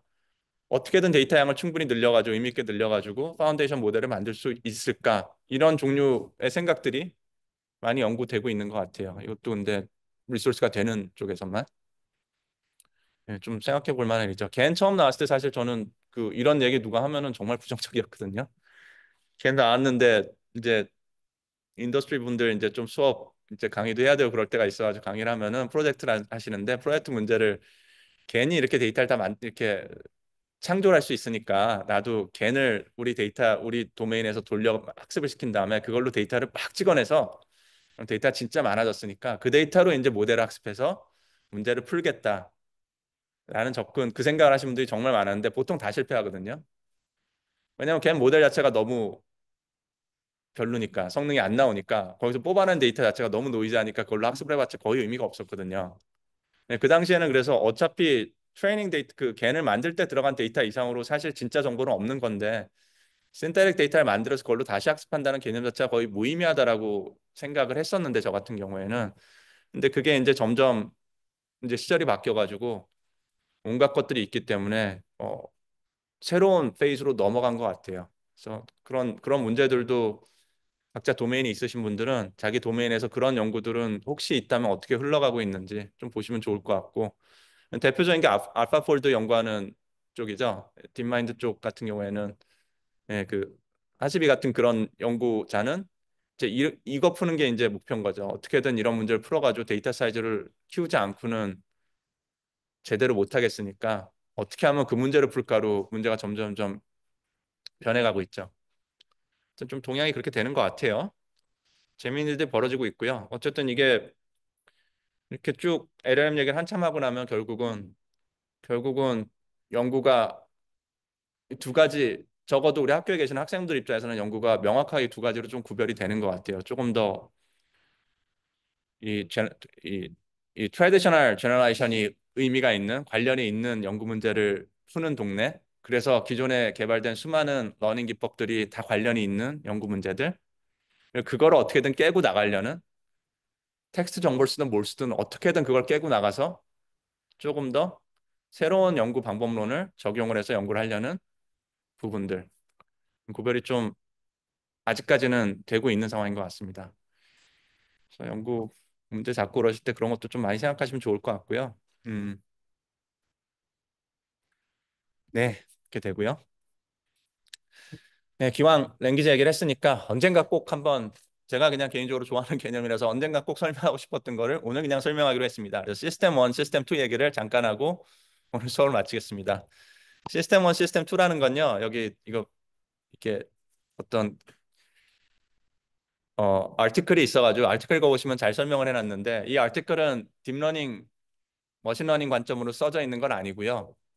그냥 시스템 1, 시스템 2를 설명하는 겁니다. 근데 너무 잘 써져 있어서 저는 너무 재밌게 읽었었는데 이 다니엘 카니만이라고 하는 연구자분이 계신데 이분이 이제 노벨 경제학상을 타신 분인데 경제학을 하시는 분이 아니라 아마 심리학 쪽 하시는 분일 거예요. 사이콜로지 쪽 분이실 텐데 그래가지고 옛날부터 인간이 생각을 어떤 식으로 하는가를 정말 옛날부터 고민하고 그 연구를 하신 분이거든요. 그래가지고 그거를 연구를 해서 노벨상까지 탔는데 이제 비헤이비어 이코노믹스 쪽으로 이제 연구로 상까지 타셨는데 근데 사람들한테 좀 쉽게 설명을 하고 싶어가지고 일반인들도 좀 알았으면 좋겠다라는 생각으로 쓰신 것 같아요. 그래서 Thinking Fast and Slow라고 하는 책이 있는데 나름 베스트셀러입니다. 근데 앞부분 너무 재밌는데 뒷부분 가면 좀 지겨워요. 책이 너무너무 끝까지 즐겁게 읽었다까지 저는 아니었는데 여러분들은 어떨지 모르겠습니다. 어쨌든 Thinking Fast and Slow라는 책을 쓰면서 시스템 1, 시스템 2라는 용어를 만듭니다. 이거를 원래 학문 쪽에서 쓰던 용어로 설명하지 말고 시스템 1, 시스템 2라고 부르면 되게 짧고 이름이 짧으니까 그냥 이렇게 불러야겠다고 이걸 설명을 합니다. 시스템 1, 시스템 2 설명이 하나는 fast thinking이고 하나는 slow thinking이거든요. 그래서 fast thinking은 보통 많이 들어보셨죠? 그냥 우리 인투이티브하게 보자마자 드는 생각. 앞에 갑자기 호랑이가 보이면은 안 보였는데 호랑이가 갑자기 보이면은 깜짝 놀라는 뭐라 그러죠? 음, 음, 갑자기 한국말이 안 되죠? LLM이 없어서 그런가? 이렇게 갑자기 놀라고 이러는 거. 그게 이제 시스템 1이죠. 이거는 내가 생각을 깊게 하거나 언어적인 생각이 머릿속에서 돌아가지 않았는데 그냥 바로 반응이 나오는 것들. 그게 시스템 1적인 거고 시스템 2라는 건 뭐예요? 자, 이런 뭐 철수가 뭐 아이스크림을 사는데 얼마를 썼고 뭘 했고 그러면은 머릿속으로 이제 생각을 하죠. 아, 그러면은 돈이 원래 얼마였고 아까 그 풀던 그 문제. 그러면 머릿속으로 생각을 해야 되죠. 이게 그냥 보자마자 그런 사람도 있을 거예요. 보자마자 답은 270원. 나오는 천재도 있겠죠. 그걸 정말 답을 맞추는. 근데 그런 사람은 어떻게 돼요? 그런 사람은 이걸 시스템 1에 그 능력이 들어 있는 거예요. 네, 머릿속에 시스템 1이 너무 트레이닝이 잘 됐거나 원래부터 그렇게 태어나가지고 우리 같으면 시스템 2로 천천히 생각을 해야 되거든요. 스텝 바이 스텝으로. 정리를 한 다음에 그래서 얼마 이렇게 얘기를 해야 되는데 어떤 사람은 시스템 원적인 부분이 그 태스크를 커버하고 있을지도 몰라요. 그러면 이제 숫자를 뱉을 수 있겠죠. 예. 근데 실제로 태스크 따라서 예를 들면 우리 이런 것도 대표적인 설명 중에 하나인 것 같아요. 그 스시 장인들이 셰프분께서 아 이건 밥알이 몇 개네요. 이거 맞추는 거 있잖아요. 그거 하도 많이 해가지고 시스템 1에 그게 들어간 거잖아요. 이게 시스템 2로 생각했을 리는 없잖아요. 이거를 손에 잡은 다음에 손에 새끼손가락에 느껴지는 중량감은 얼마고 뭐 검지는 얼마니까 그럼 그 숫자를 곱해서 에스티메이트 이렇게 하면은 아 그럼 몇 개네 이거 아니잖아요. 다르게 말하면은 숫자가 얼마인지를 얼마를 맞추려고 하는 거를 정말 노력을 열심히 했다는 거고 그 트레이닝을 통해서 휴리스틱한 능력이 생겼다는 거거든요. 그죠? 그래서 시스템 1에 그런 능력이 들어간 거죠. 예, 마찬가지로 사실 계산을 하는 아까 그 돈을 계산하는 아이스크림에 돈을 얼마 썼고 이런 문제도 충분히 많은 연습을 하면은 시스템 1에 그 능력이 생길지도 모르겠어요. 예, 그건 사람마다 시스템 1에 담겨 있는 능력이란 건 다 다르기도 하고 들어갈 수 있는 게 꼭 뭐냐, 이건 된다, 이건 안 된다라는 기준도 없기 때문에 어쨌든 그렇게 되고요. 예, 시스템 1, 시스템 2라는 게 그런 거고 시스템 1은 그래서 fast하고 시스템 2는 slow하고 이게 근데 이쪽 연구라는 쪽에서 했던 거에서 설명해서는 여기는 이제 subconscious하고 이거는 conscious하고 오토매틱하고 이건 effortful하고 예, 에너지로 설명을 많이 합니다. 이거는 이쪽에 있는 거를 문제를 풀려고 그러면 사람이 에너지가 많이 들어간다. 실제로 에너지를 많이 써야 되는데 휴리스틱한 부분은 거의 자동으로 돌아가기도 하지만 에너지가 거의 안 쓴다. 그러니까 인간이 반복적으로 자주 해야 되는 것 또는 생존에 꼭 필요한 것들은 시스템 1에 들어가 있다라는 게 이제 설명이죠, 보통은. 이렇게 되고 예, 에러 프론하지 않고 대신 문제는 뭐예요? 항상 패턴에 맞춰서 돌아가는 거다 보니까 그 패턴을 보고 아웃풋이 딱 나와서 놀래야 되면 놀라는 거죠. 예, 대신 이제 에러 프론 그게 잘못되는 경우가 되게 많은 거고 텔레비에 나왔는데 놀란다든지 그런 거고 시스템 2는 다 본 다음에 아 근데 호랑이네 아 근데 텔레비 안에 있네 아 텔레비 화면인지 확인해 볼까 맞네 이걸 차대로 거치면은 에너지는 훨씬 많이 들지만 그리고 컨셔스하지만 릴라이블하다는 거죠 훨씬 더. 자, 뭐 이런 설명이 되고요.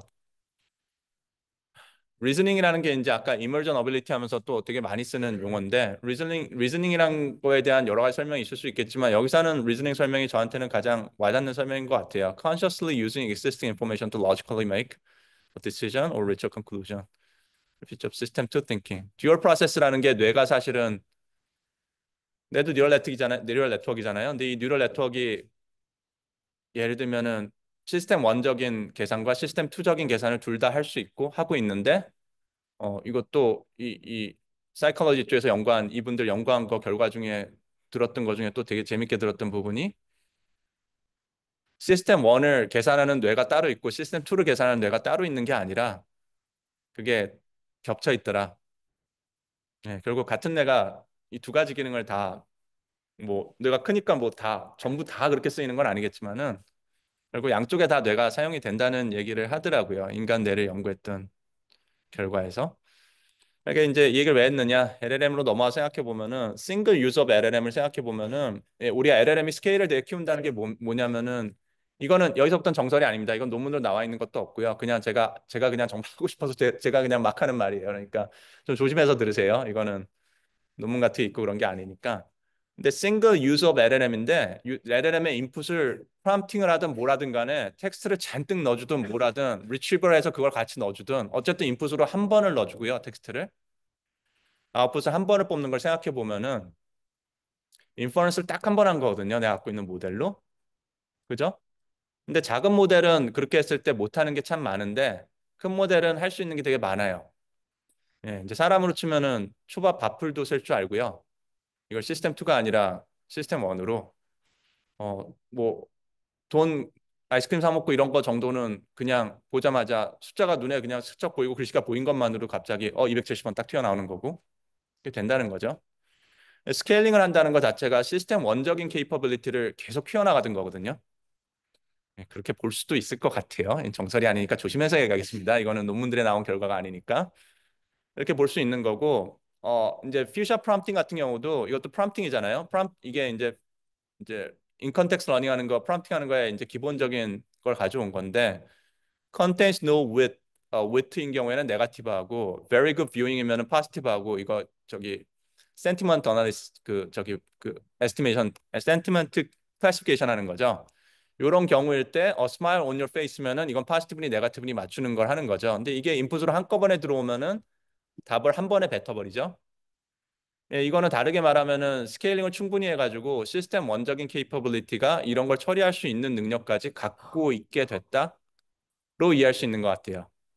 이게 멀티태스크를 할 수 있는데 여러 가지 태스크를 할 수 있는 태스크 레벨 제너레이션이 됐는데 심지어 그게 싱글턴으로 시스템 원적인 능력만으로도 LLM이 할 수 있다라는 것 같고요. COT도 이제 이것도 예제를 이렇게 보여주거든요. 이렇게 이제 아까 말씀드린 것처럼 뭐 테니스 공이 5개 있는데 뭐 3개를 어떻게 했고 뭐 어쩌고저쩌고 이런 문제. 그럴 때 답을 내는 거를 그냥 답은 11이었다. 근데 그 다음 문제를 물어보면 틀리는데 설명을 붙여주죠. 처음에 어떻게 되고 아까 제가 뭐 아이큐 사먹던 그 예제입니다. 정확하게. 인풋으로 이걸 한꺼번에 넣어줬더니 문제를 풀더라 이런 얘기인데 이것도 근데 시스템 2가 아니거든요. 생각해 보시면은. 왜냐면 인풋이 이렇게 들어왔을 때 한 번에 그냥 뱉어요. 휴리스틱한 그 인간으로 치면 그냥 보자마자 답을 뱉는데 숫자만 뱉은 게 아니라 대신 설명까지 같이 뱉었죠. 그죠? 어쨌든 한 번 돈 거거든요. 컴퓨터 타임에 여러 가지 복잡한 일을 한 게 아니라 원턴으로 돈 겁니다.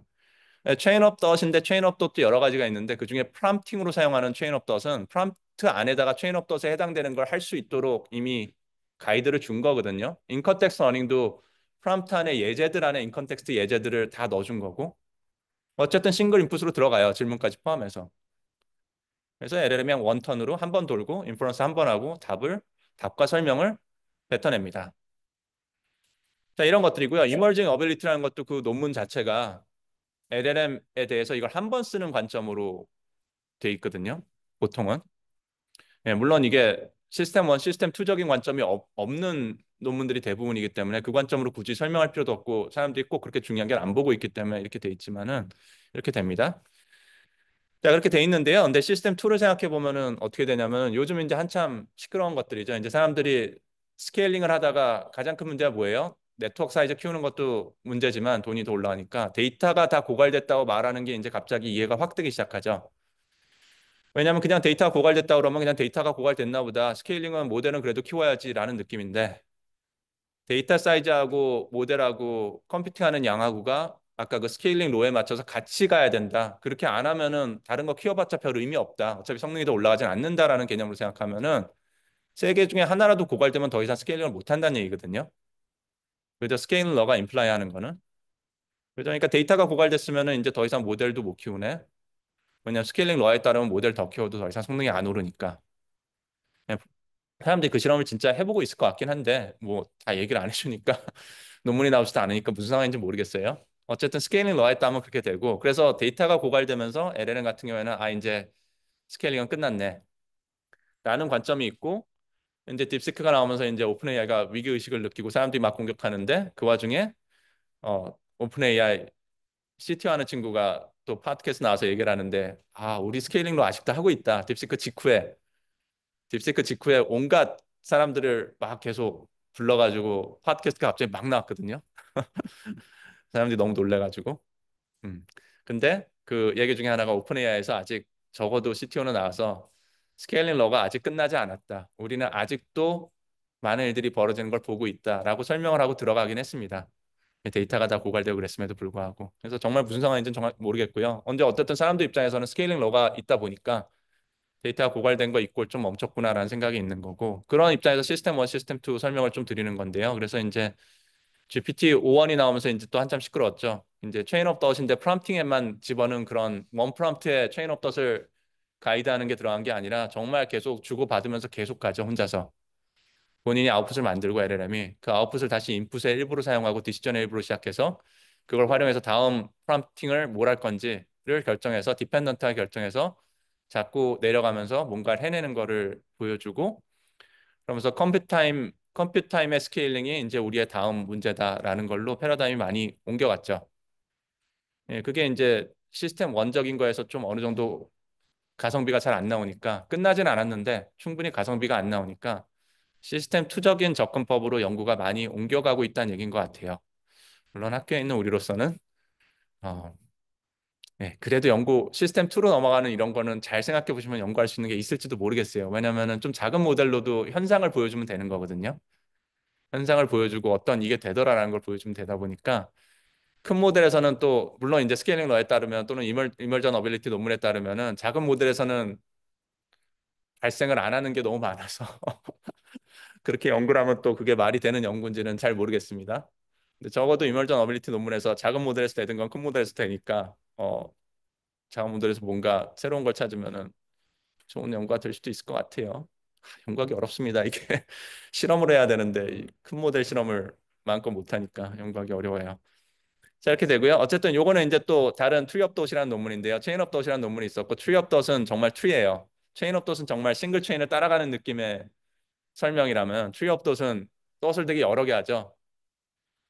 같은 거에 대해서 답을 여러 번 해보고 그것들을 일부러 서로 다른 체인 업 덧으로 쭉 끝까지 가본 다음에 걔들을 모아가지고 머저리티 보팅을 해본다라든지 아니면 걔들을 적당한 시점에 좀 그럴싸한 것들을 또 판단을 해가지고 리즈닝을 해가지고 여기 이런 게 있고 저기 저런 게 있는데 이걸 결합해서 얘들을 같이 또 인풋으로 사용해서 또 다시 생각을 해본다든지 생각을 한다는 게 별게 아니고 시스템 1의 인풋으로 뭘 넣어주느냐의 이슈인 거죠. 시스템 1에 뭘 넣어줄지 결정하고 시스템 1에 그걸 넣어준 다음에 아웃풋을 하나 뽑는 과정에 그 인풋을 어떻게 컨트롤할 것이냐 거기에 어떤 메소드를 쓸 것이냐라는 얘기죠. 예, 그래서 그런 연구들이 나오고 이렇게까지 확장돼 있는 게 현재 상황 같습니다. 여기까지 가면은 다른 연구들이 또 뭐가 있는지 모르겠는데 제 생각에는 대충 이제 끝까지 온 것 같아요. 이러면은 이게 원래 의도했던 게 아닌데 좀 얘기가 좀 많이 센 느낌도 있어서 좀 죄송한데요. 이것도 제너레이션이라고 하는 컨셉을 생각했을 때 쭉 그 컨셉을 쭉 타고 가면서 시절이 바뀌면서 이렇게 사람들이 연구를 옮겨갔네요를 쭉 따져보면은 제 입장에서는 어쨌든 이 싱글 트레드 안에 있거든요. 이 한 줄 안에 있는 개념입니다. 제너레이션 개념이 처음에 되게 내로한 개념으로 시작하긴 했지만은 어쨌든 태스크로 옮겨가는 순간에 이 모든 것들이 다 관련이 있는 거고 이걸 다 생각을 안 할 수가 없거든요. 그런 식으로 설명을 한번 해봤고요. 예. 물론 아무도 이런 식으로 제너레이션을 설명하라고 그랬을 때 이렇게 이 제가 설명한 이 싱글 트레드를 따라가는 사람은 아무도 없습니다. 지난 수업까지 따라간 정도까지가 정석이고요. LLM은 그냥 난 몰라요. 그 전 연구는 아예 언급 없음. 아무 상관 없음. 그런 얘기 왜 하니? 난 그거 안 하는데 이게 정석입니다. 근데 저 같은 경우에는 이게 개념적으로 상통한 닿는 부분이 있어서 연결을 한다면 이렇게 연결할 수 있다. 그렇게 되는 것 같습니다. 한 슬라이드로 정리를 해보면은 우리가 인스턴스 레벨 제너레이션에서 얘기를 시작을 했고요. 클래시컬 머신러닝에서 시작을 해가지고 태스크 레벨 제너레이션까지 얘기를 했고요.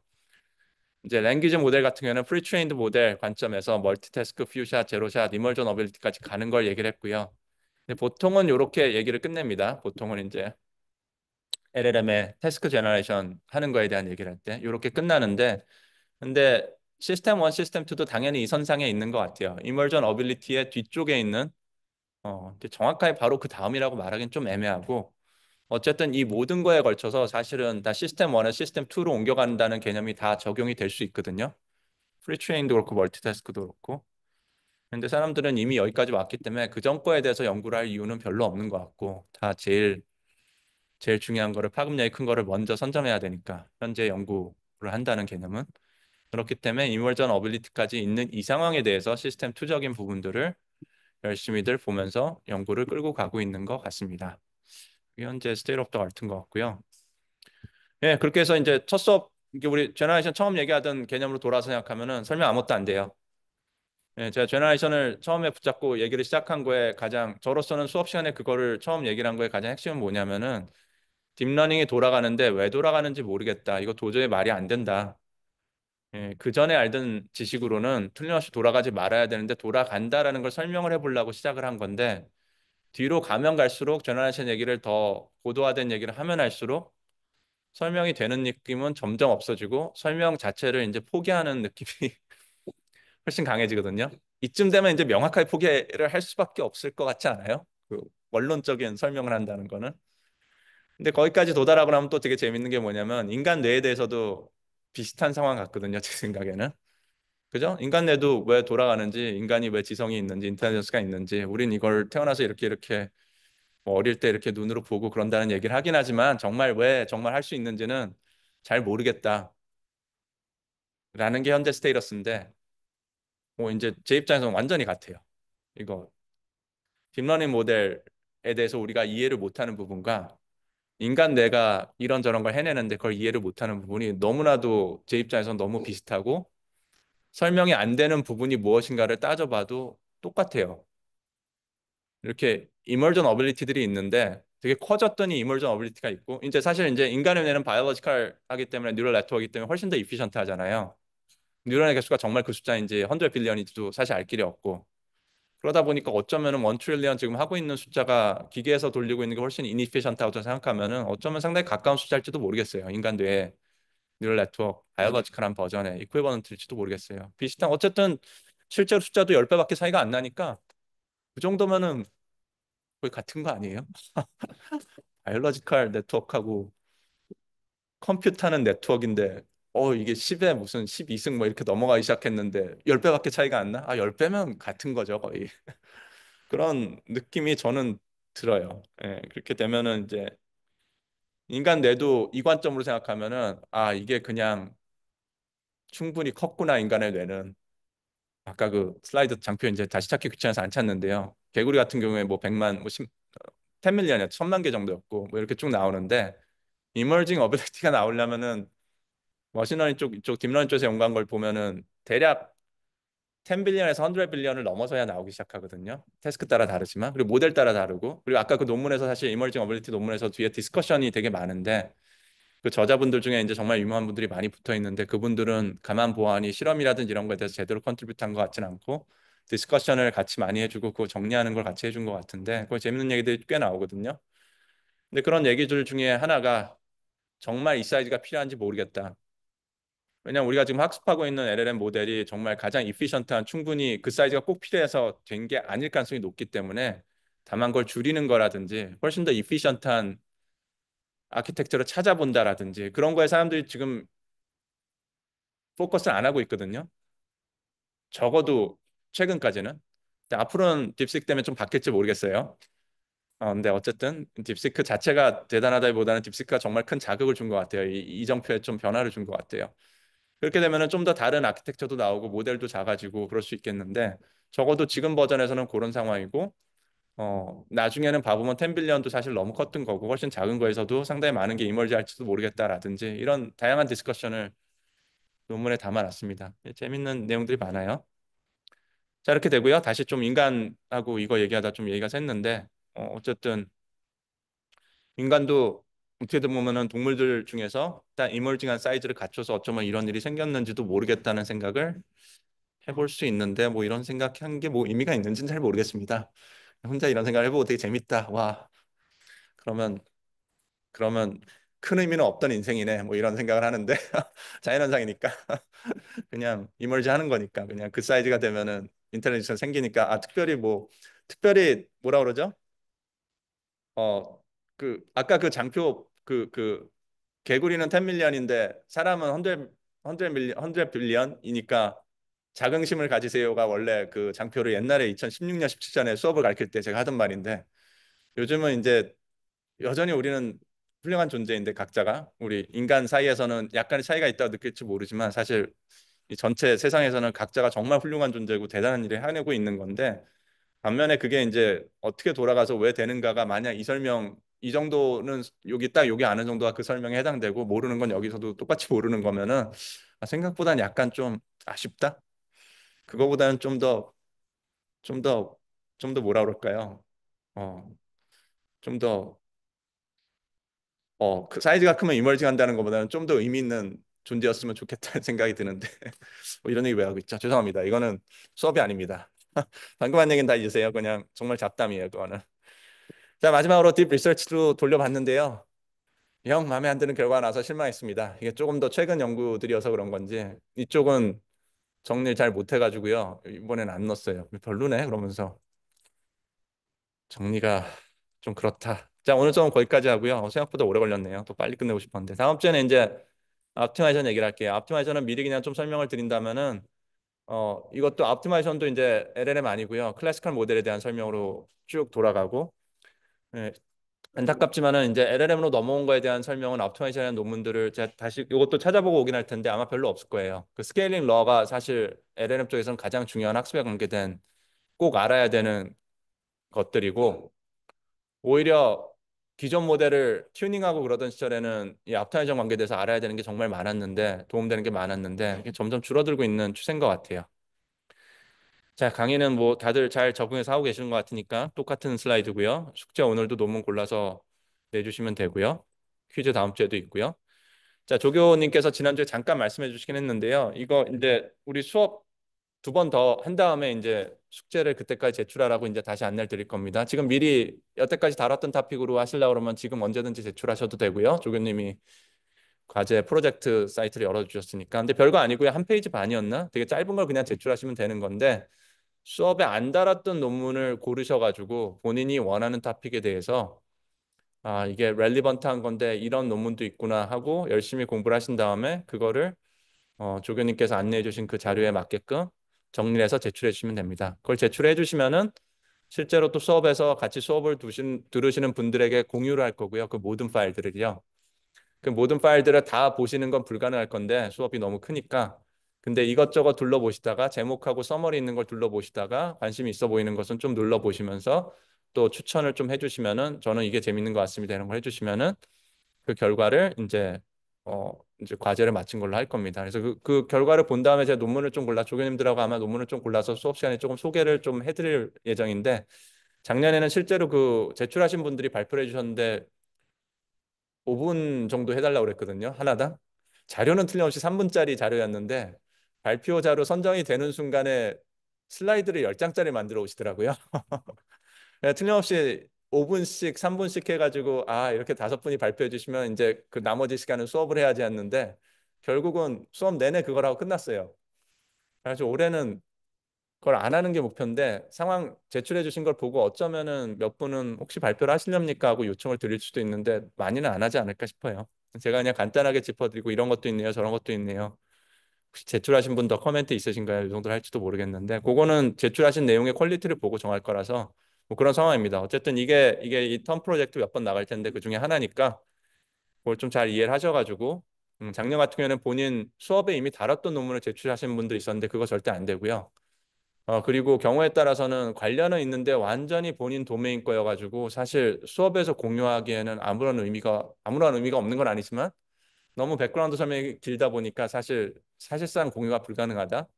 그것도 안 되고요. 너무 익스트림한 이 두 가지를 피해가지고 이런 논문도 있는데 사실 이런 것도 관련이 있는데 그런 걸 잘 찾아보시면서 본인이 또 관심 있는 거에서 하나 정도 이렇게 내주시면 됩니다.